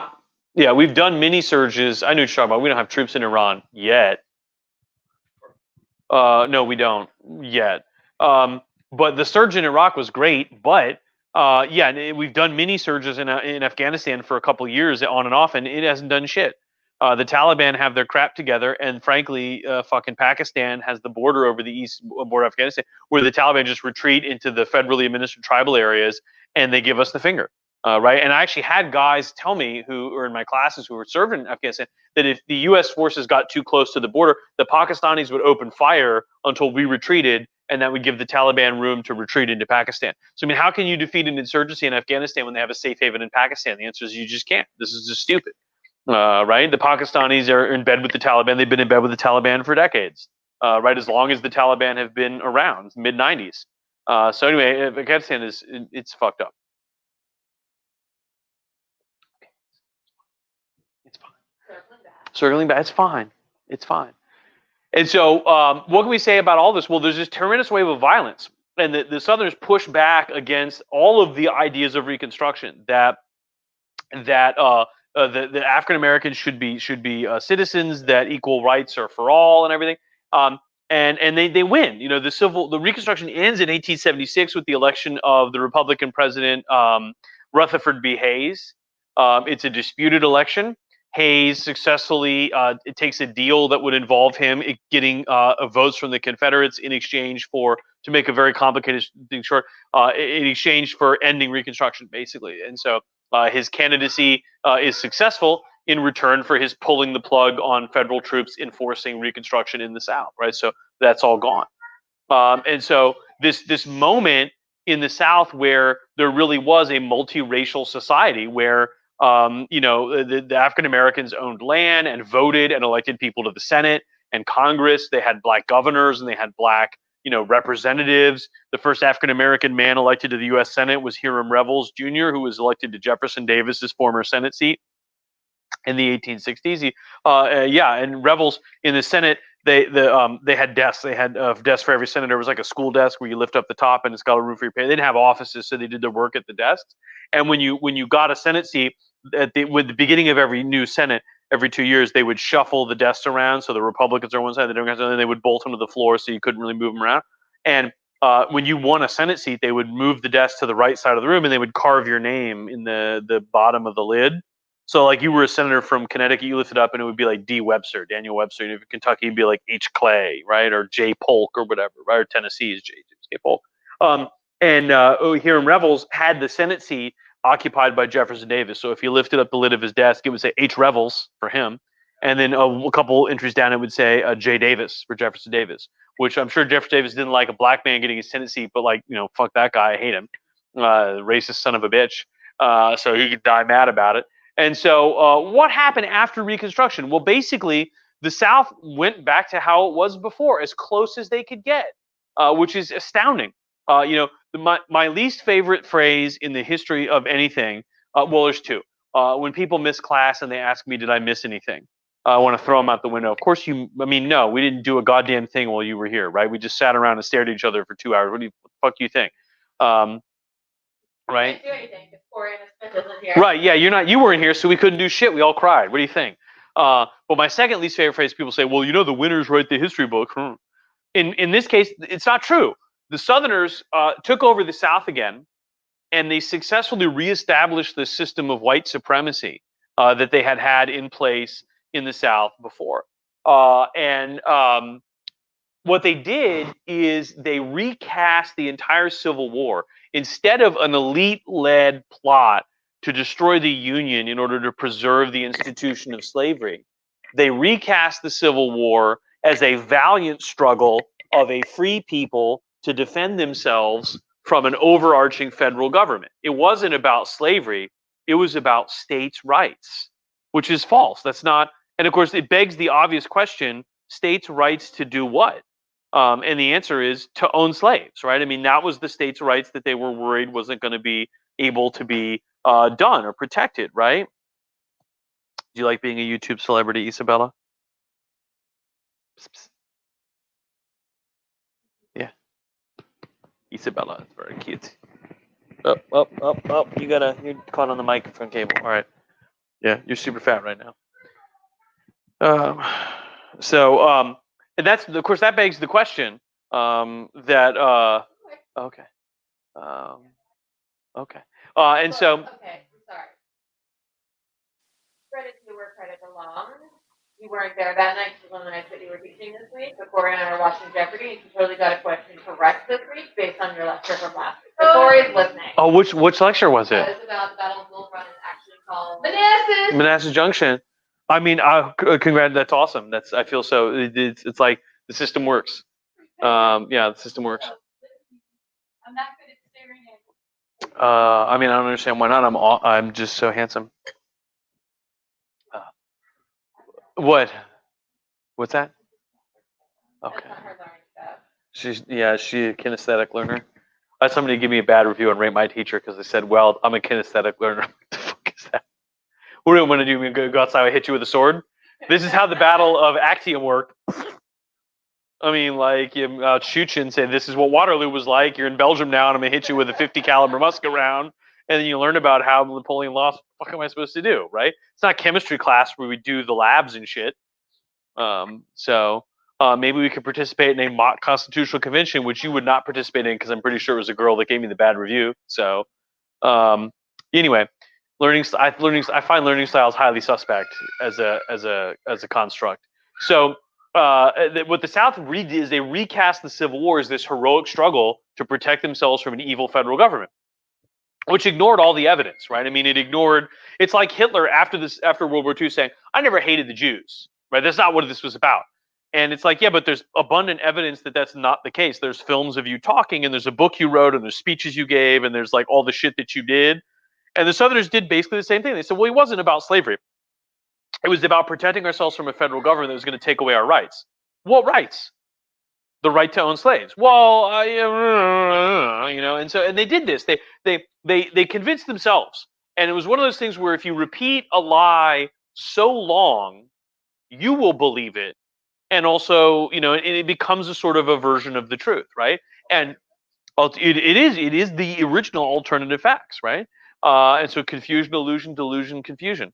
Or whatever the fuck she held up on. I have a picture somewhere. She's holding up pieces of paper, and it says confusion, illusion, delusion, something or other. And she has like flashcards, and it was like, the fuck are you doing, Kellyanne Conway? Who's, by the way, is leaving the Trump White House. She's resigning to help. She's got trouble with her family, which is probably because her husband is running the Lincoln Project, sending ads trashing her boss, and her daughter's on TikTok making pro-Joe Biden memes, and she's Donald Trump's longest-serving political advisor, which I guess creates a certain degree of family tension, right? I wonder what dinners are like at the Conway household.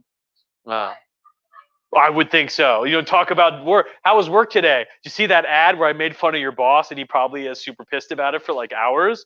Yes, I saw it because he called me into a meeting about it, right? Also, our daughter made a dance song where she dances to a song and pulls off her shirt and is wearing a bra laced with anti-Trump slogans. I don't know, whatever the fuck kids do on TikTok. I'm not cool enough to watch TikTok anymore. I'm too old. I don't watch TikTok, but it ends up on Facebook. I was gonna say, one of my friends actually records TikToks, a lot of TikToks, and puts them on Facebook, so I see them then, and I'm like, oh, that's pretty cool. And I don't have the app or anything, so. And so, my favorite hobby horse for all this, there's an organization called the UDC, the United Daughters of the Confederacy. There's a bunch of just real racist bitches, and the UDC, they're women who view themselves as the guardians of what the South was supposed to be about. And one of the things that they did, and they did a whole bunch. They built monuments, and they did veterans' homes, and they did pensions for wounded soldiers, and all this kind of stuff. But the big thing they did is the textbooks. They created a list of concepts that they thought all appropriate Southern textbooks should have. And they sent them around all the school boards, and they basically said, if a school board adopts a textbook that teaches the history of the Civil War, what are you typing now? I'm responding to Chris Miller, who says Professor Matthew getting his degree because his lecture could be subbed up in Bill O'Reilly's New York Times bestselling book, Killing Lincoln. I was telling him back, he most certainly does. No, Bill O'Reilly and his bullshit. I mean, I felt bad because the pediatrician one time saw me reading. I brought in Hamilton by Ron Chernow. And she's like, oh, I like history books too. I just read Bill O'Reilly's book. And I just was like, it's a fucking terrible book. And I felt bad because I'm like, but I'm sure you enjoyed reading it or whatever. And she's like, well, I got it as a gift. And I'm like, yes. And so he likes to troll me with that too. And the good thing for him is that Bill O'Reilly puts out another one of these shitty books every like 2 months, right? There's like 700 of them, right? Killing people that didn't even, there's one killing Reagan. Reagan didn't fucking die. Well, So, he did, but not in the assassination. yeah, I mean, the guy that tried to kill him didn't kill him, right? It was, who was it, John Hinckley that shot him with the 22 and it ricocheted off his rib? Yeah, well, he is obsessed with her from Taxi Driver. And so he watched Taxi Driver 87 times, which is creepy because she's an underage prostitute in Taxi Driver. But yeah, he shot Reagan and Reagan didn't fucking die. So it should be called Not Killing Reagan, right? But I guess they decided that wouldn't sell any books or whatever. Well, yeah, now so it turns out tides go in, tides go out. Can't explain that. Which is what. But yeah, he sexually harassed enough interns that they fired him, which is impressive. And so now what's he doing? So bad. It's only impressive because he got fired from Fox. Right. I mean, yeah, no, yeah, that's yeah. But yeah, like Tim said, what is he doing now? I don't know, sitting at home being pissed. Well, he's on the internet again. He's got his website or whatever.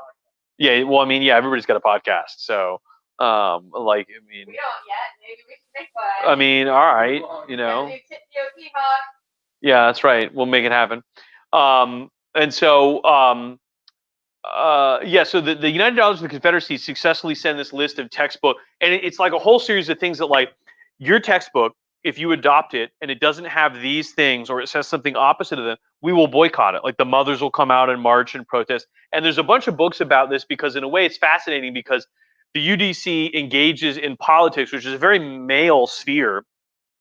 But like as women, they present it as like, we're not trying to be men and like vote, but we're like women. So we're the guardians of the kids and we're the guardians of Southern culture. And we're doing this in a very appropriate way.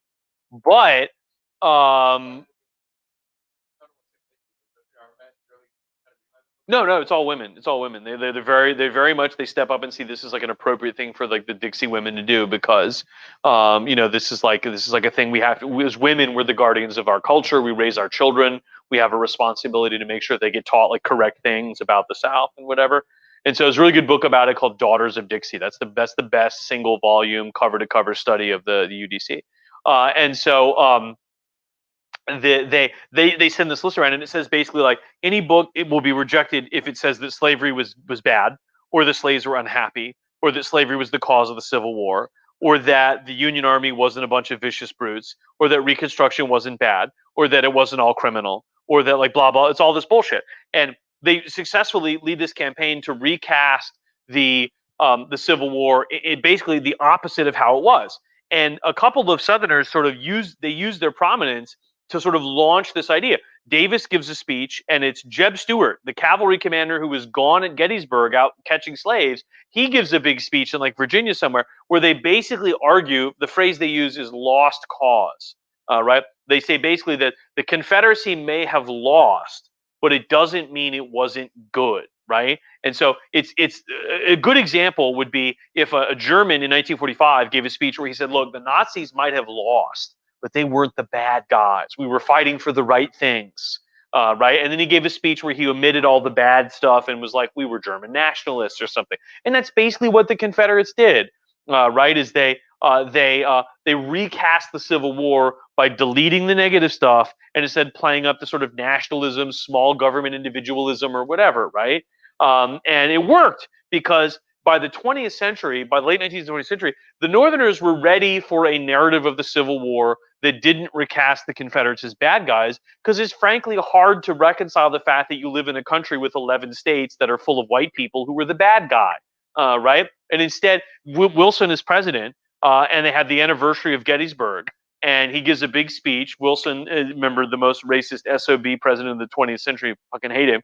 Wilson gives a big speech at Gettysburg where all these 90-year-old Confederate guys totter across the field and they meet 90-year-old Union guys and they all hug it out. And Wilson gives a big speech where he eliminates black people from the Civil War entirely. And he says, what a great day that we've got these Union veterans and these Confederate veterans who are all reunited in the cause of Union, which is what the war was all about. And it's like, well, I don't know. you dumbass. There might have been a thing to do with black people that was partially involved in the war, but I guess we don't give a shit about that. And basically, by the 20th century, the Civil War had been recast completely by the South and accepted by the North as about reuniting the states, and so the black people part just gets deleted completely. We just and that's sort of the tragedy. The Southerners really did write the history books. That's why I hate that phrase. The Southerners quite literally wrote the textbooks that were used in Southern schools for 100 years. My mother went to school in Texas and repeatedly told me that they called it the War of Northern Aggression. One day, the South, living its freedom-loving life, was just walking along, and the evil Northerners jacked them up for no goddamn reason. Right? And yeah, that's, well, I mean, it was the Southerners, but in the warped bullshit view of history, it was Lincoln for some reason. Yeah. Well, that's what they in True Blood. He goes to speak the Vampire Bill. He goes to speak at the Our Glorious Southern Dead, which is a fictional organization of which there are probably dozens of copies of it all over. There is the Sons of the Confederacy. There's the Sons of Confederate Veterans, and there's the Daughters of the Confederacy, which is the big one. The Daughters of the Confederacy is modeled after the Daughters of the American Revolution, which is a real organization that was in fact super racist. And still exists, although I don't know if it's super racist anymore. But and the big thing, the DAR is, if you've ever seen them in a textbook, it's because Marian Anderson is an African American opera singer in the early 20th century who wants to give us. They're going to have a concert, and they rent DAR Hall to use as the venue for her to give an opera concert, and the DAR won't do it because they don't allow black people in the hall. And so, much to the embarrassment of the DAR, they end up having it on the front steps of the Lincoln Memorial. Was in the 20s. And it works great. It's an even better venue than the DAR Hall. Marian Anderson kills it, gives a great performance, and the DAR is somewhat shamed by the fact that they have this sort of racist policy, right? And so, which is it's just good old adolescent fun. Sure. So yeah, I mean, that's the tragedy of Reconstruction, is that in the end, there's this brief period where the North sort of holds the door open, and African American civil rights are accepted, and African American voting happens. But because the North gradually withdraws its effort and stops forcing it to happen, stops actively participating, the South is able to kind of slam the door, right? And the analogy of the door is actually W.E.B. Du Bois, who wrote Black Reconstruction. It's a very, very important book around the turn of the 20th. You read that? It's until the 90s, it is basically the only serious history of Reconstruction that was written by an American historian.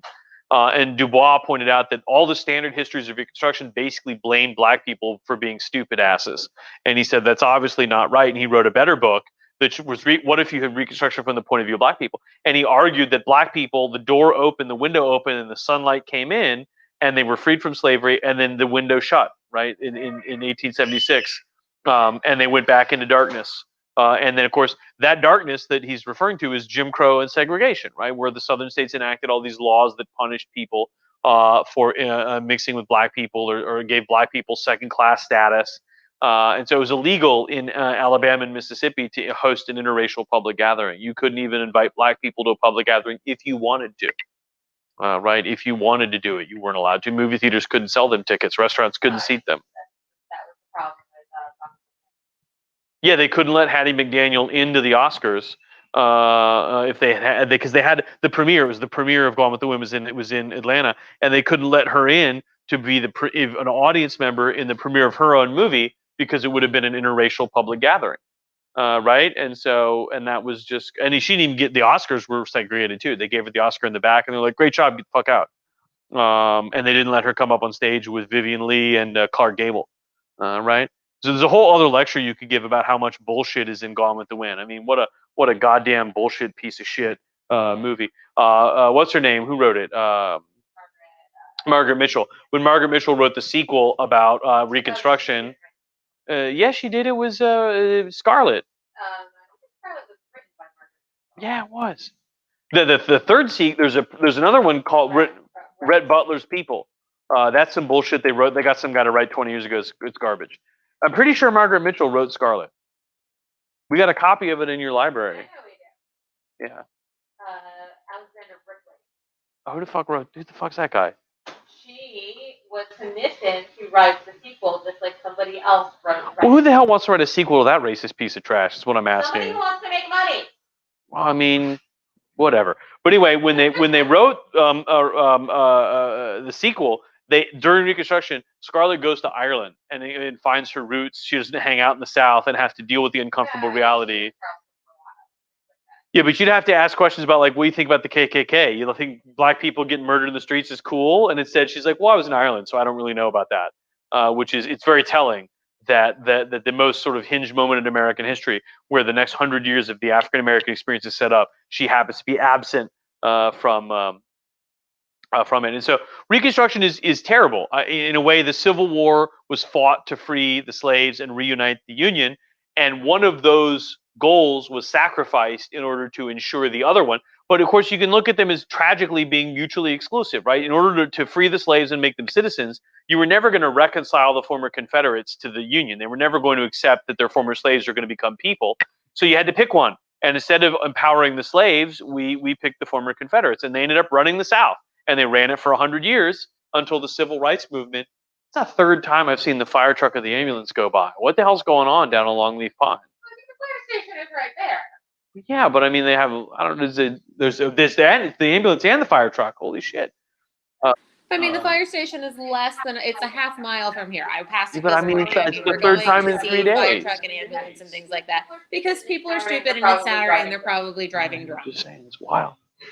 And so they sacrificed this sort of the empowerment of former slaves on the altar of unity, right? And that's why Wilson gives this big speech at the 50th anniversary of the Battle of Gettysburg, which was 1913. Wilson's president, and he says all this shit about union and reunion and reconciliation, and it's 90-year-old Confederates hugging 90-year-old Union soldiers.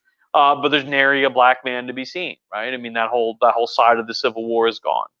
And it's a tragedy because the Civil War has to be 100 years later in the Civil Rights Movement when all of those things get seriously addressed, right? When all of those things get really taken seriously. And in historical terms, it's not until the 60s that historians begin writing honest books about Reconstruction, where they talk more reasonably about what actually happened. The king of them all is Eric Foner's book, Reconstruction, America's Unfinished Revolution, which is a doorstopper of a book, but is basically everything you'd want to know in between two covers.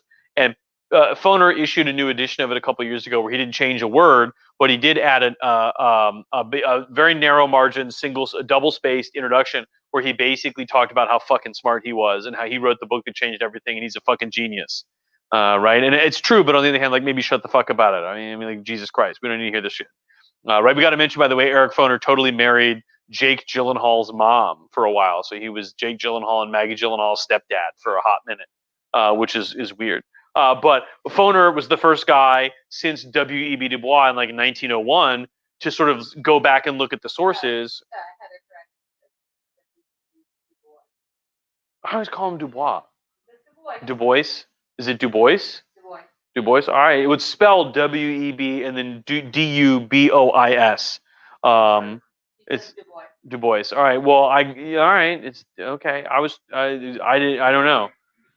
Du Bois was one of the founders of the NAACP and the editor of the NAACP's magazine, The Crisis, for a long time. And he was the first African American to get a PhD from Harvard, and he got it in the field of sociology, which is interesting.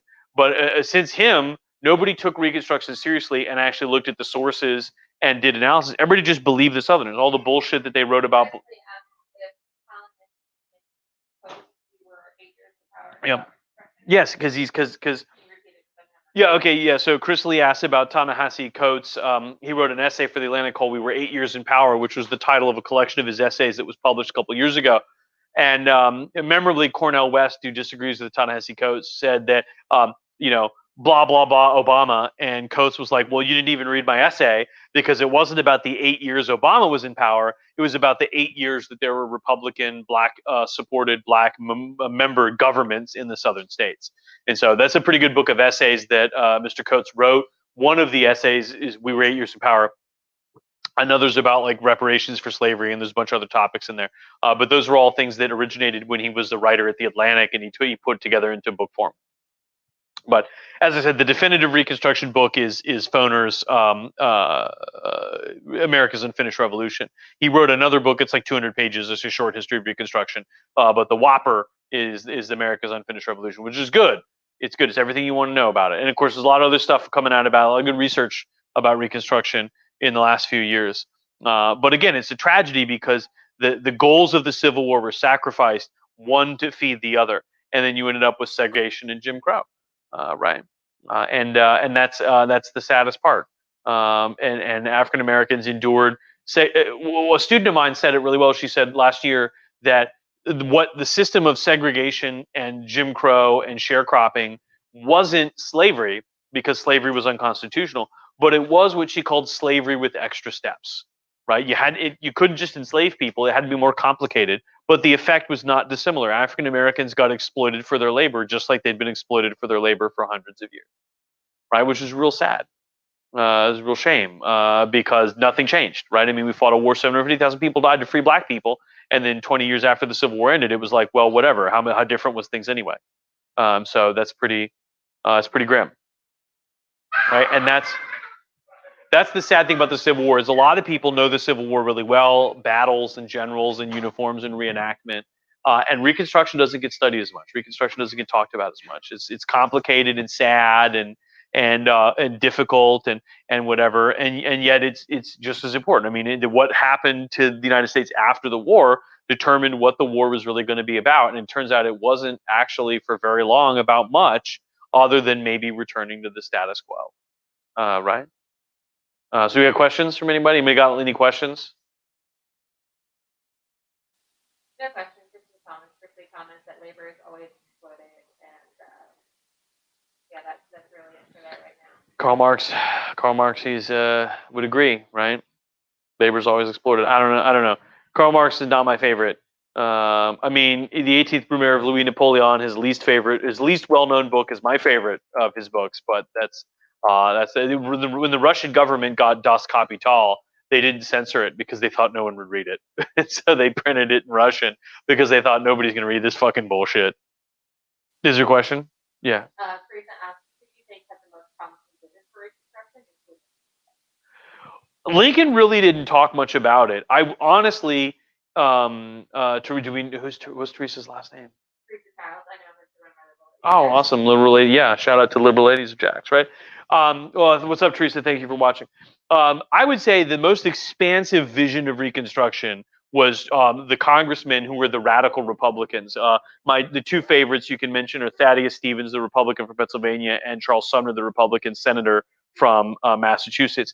And they really did have a vision of a multiracial democracy where black men and white men would just be equal. And for a while, they were able to use the power of the federal government to make this happen. And it worked, right? And that they really did have a vision. Sumner was asked, when you want to free the slaves, you mean Negro equality? He said, yes, that's what I mean, that black people and white people should be treated the same, and they are the citizens and we're citizens, and that's just it. And so I would think that the most expansive and most utopian vision of what Reconstruction could be was Sumner. And Sumner thought that all of the problems of America came from the retrograde, slavery-obsessed Southern elite planter aristocracy. Right? If you said to Sumner, "Why there are problems with America? We can identify them.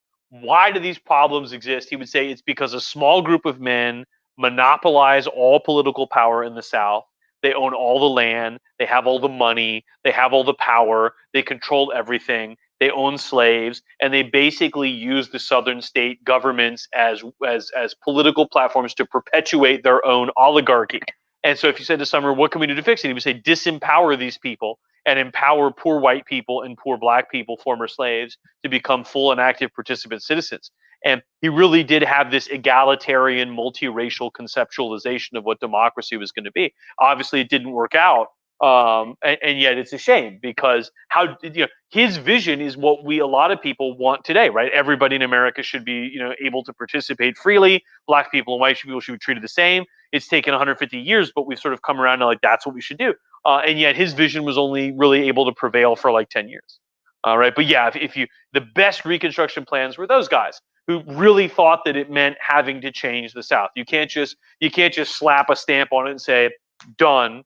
You really got to go change it, and you got to say to the former Confederates, what you did renders you unfit to really participate in American politics anymore, which is hard to say that. And they were willing and wanted to do it, but of course, politics was not working for them. Sumner didn't get to be president; he was a senator, right? He wasn't Johnson or Grant, right? And I think Tim also had a question. Oh, it's just more along the lines. Both those guys, it was just men, right?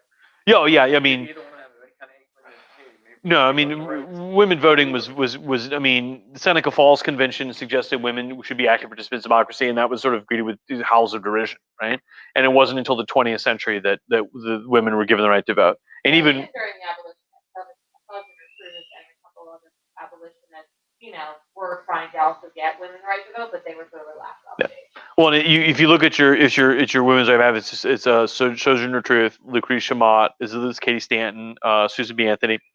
If you look at all those women, and you ask your women's rights advocate, where did you start? All of them started as anti-slave advocates. That's their on ramp to politics was opposing slavery. It's just like the 60s, where if you go to any radical student political agitator in the 60s and you ask them, where did you start? They're going to say civil rights, right? I March on Washington, sit-ins in the South, Freedom Riders or whatever. I saw Rosa Parks. I saw the Birmingham Montgomery bus boycott or student sit-ins in Birmingham or Greensboro, and they evolved a lot. I opposed segregation, and now I oppose the Republicans, and now I oppose the war in Vietnam, and the draft, and blah. And the same thing was true of the 19th century. All the women at Seneca Falls started out opposing slavery, and that was like how they got into politics. And they made the argument that you cannot free the slaves and then not give women rights because you just be enslaving half of the slaves to the other half.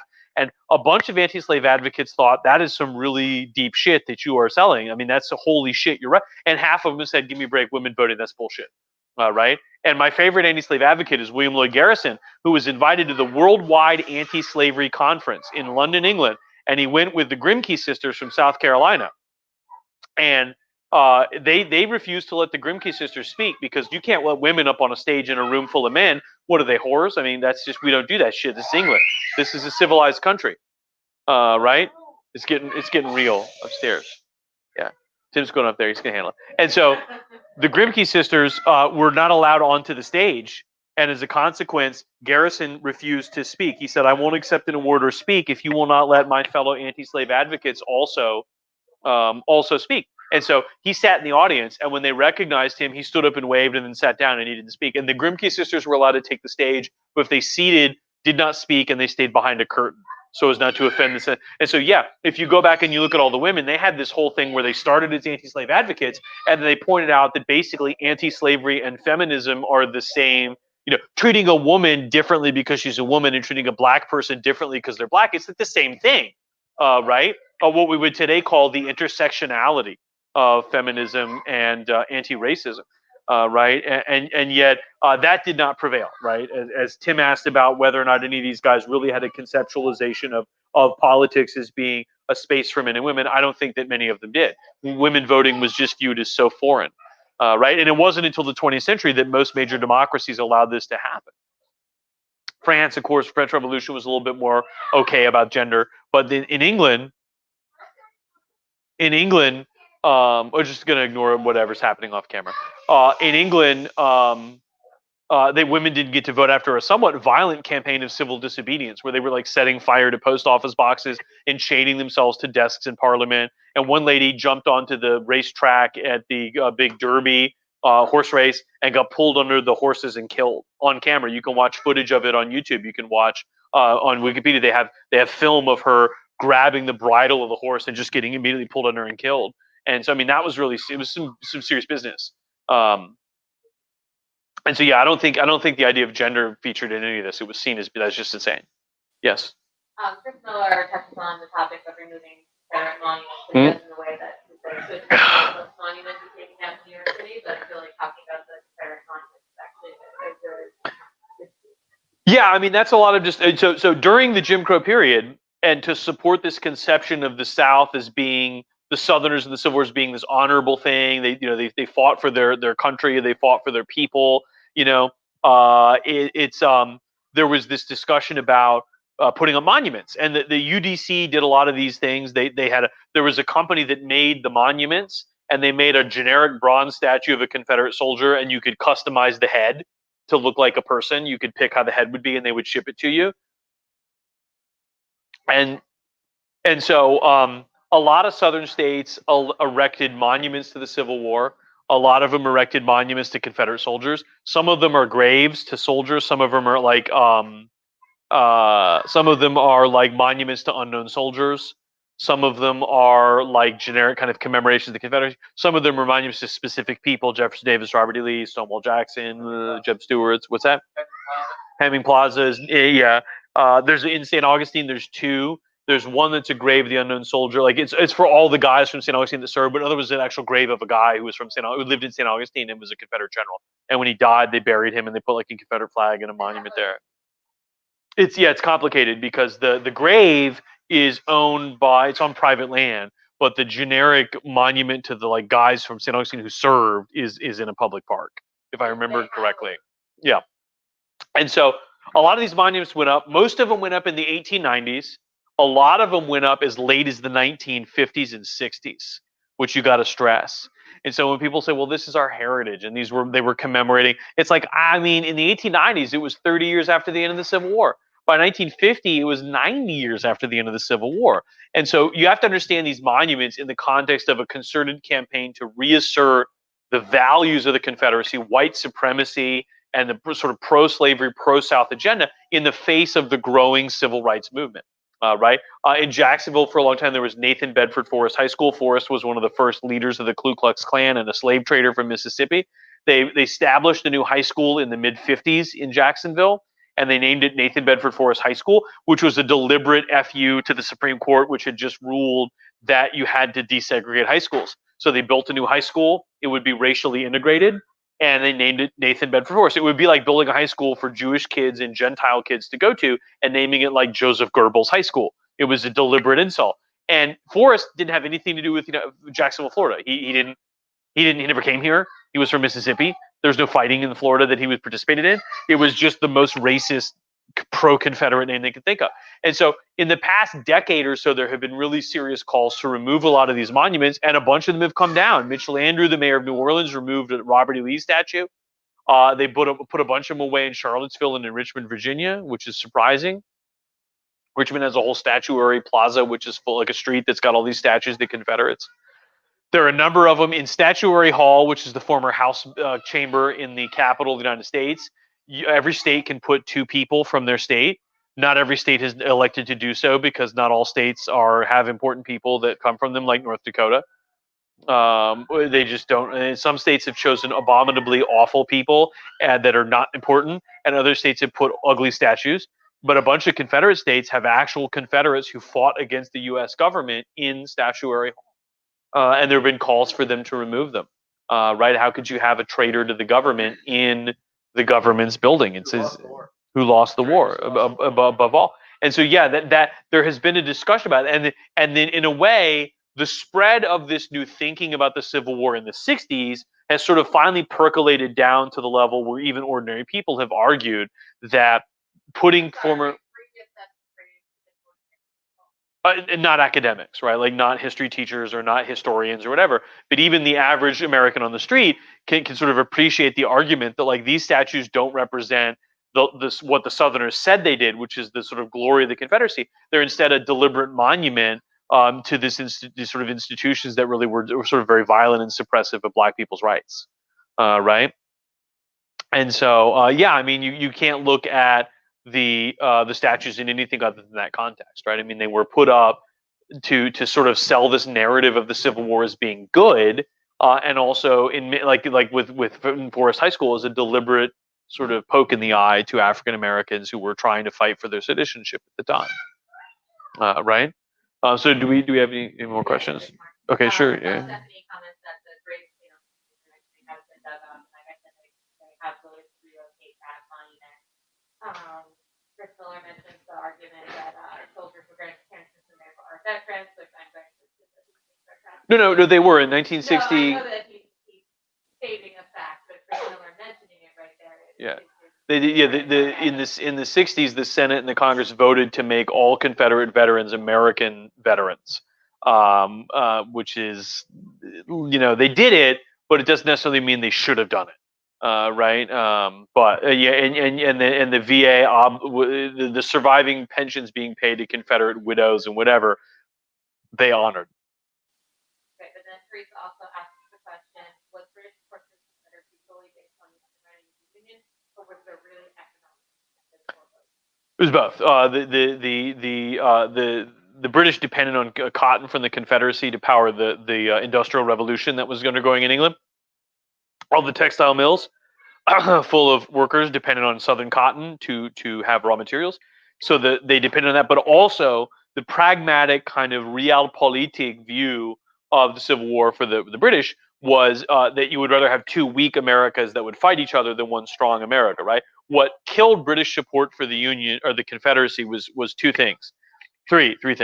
The first was Lincoln very skillfully kept the British out of the war. There was a big incident where there was a British ship with Confederate diplomats, and the U.S. Navy stopped it and arrested them, and Lincoln released them because the British protested at the boarding of a British ship by American, sailors. And Lincoln said, "I only want to fight one war at a time. We don't want to piss off the British." And so Lincoln was very careful to keep the British happy during the early months of the war.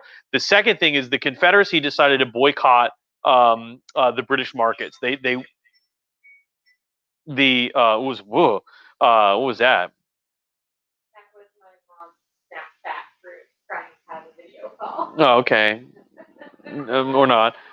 Wild. Okay, and so the Confederacy decided to exert its influence over the British by deliberately withholding cotton from the British, and it's sort of like you go to your drug dealer and you buy some meth, and then because it's addictive, and then the next week you go back and he says, "Well, I don't have any," and the next day you go back desperate and he says, "I have some, but the price tripled," and instead of saying the price tripled, you pay because you're hooked, and that's what the South did. It said, "Look, we're going to hold the cotton, and the next year when we have cotton, you're going to ask."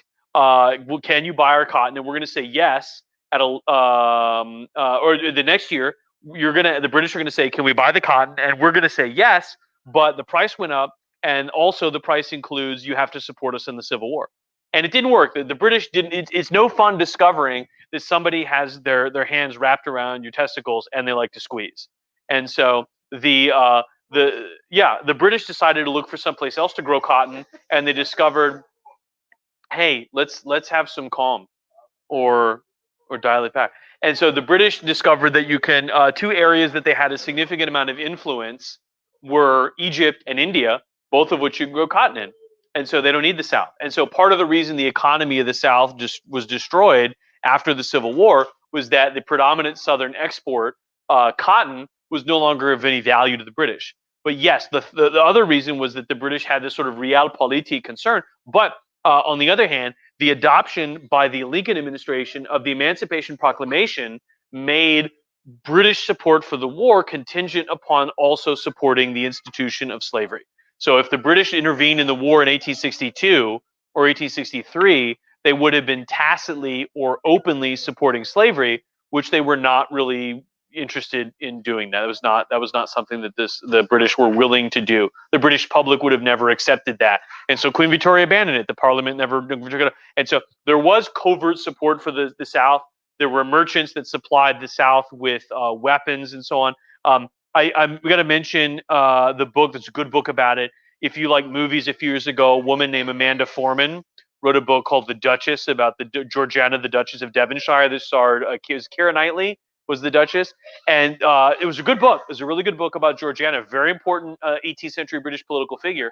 But the woman Amanda Foreman wrote another book called World on Fire, which is an exhaustive, huge study of British support for the Confederacy. And of course, it's not coherent government policy. It was rather individual British people seeking to do it of their sort of own accord because of the factors that we discussed. So hopefully that answers Teresa's question. I mean, I feel like that probably does answer her question. Okay. I don't see any other questions, but I am going to take the opportunity to plug my other online streaming business, Making History. This weekend, Jacksonville, we not celebrated, but experienced the anniversary. The anniversary of Jacksonville Saturday, which is a terrible thing that happened during the civil rights movement. And if you go to this website that I'm going to post here in the comments, you can watch me doing a lecture about accidental Saturdays, the civil rights movement here in Northeast Florida, Jacksonville, and St. Augustine. It is designed for kids, and you can make a delicious integrated marble cake for dessert or snack, or just some comfort food, which is what it's designed for. And just to see if there are any more questions, I will let Matt handle that question later. What question? Chris Miller wants to know if your brain was ready for tenants, but I will let you handle I that mean, later. yeah. World on Fire, Stephanie says it's a good show on Masterpiece. Yeah, I have no idea if that's related to Amanda Foreman's nonfiction book, but that's what it's called. And Stephanie Fozzie says it has to do with World War II. Oh, okay. Then World on Fire. World on Fire. Yeah. I think that's like it's Max Hastings wrote a history of the World War II that they did a thing about. It's called Inferno in the United States. They republished it under a different name. Yeah. But otherwise, I think that we can just do our plugs for Custom the Bell, et cetera, and then sign off for the next 6 hours. It's been a while. Thanks everybody for following along. If you have questions, comments, suggestions for topics, anything else you're interested in, let us know. If you're they check us out on Patreon. If there's a reward that you would like on Patreon, let us know. We can work it into one of the tiers. Thanks always for people to watch, like, comment, subscribe, share, so that we get a good audience. And we thank everybody for asking questions and everything. And then we'll be back, not next week because we're going to take a little bit of a hiatus, but after that we'll go back and we'll pick a fun topic. One of the things I would want to do at one point is like a lightning round where I do a bunch of smaller topics that people suggest. So if there's something that you want to suggest that you don't think would really go for 2 hours, maybe we would do like a multiple topic, like a lightning round kind of thing. That might be a thing that we would do. But we've also got some topics people have suggested that we've been thinking about for a while. So that will come up as well. So thank you again, everybody, and we'll see everybody in 2 weeks.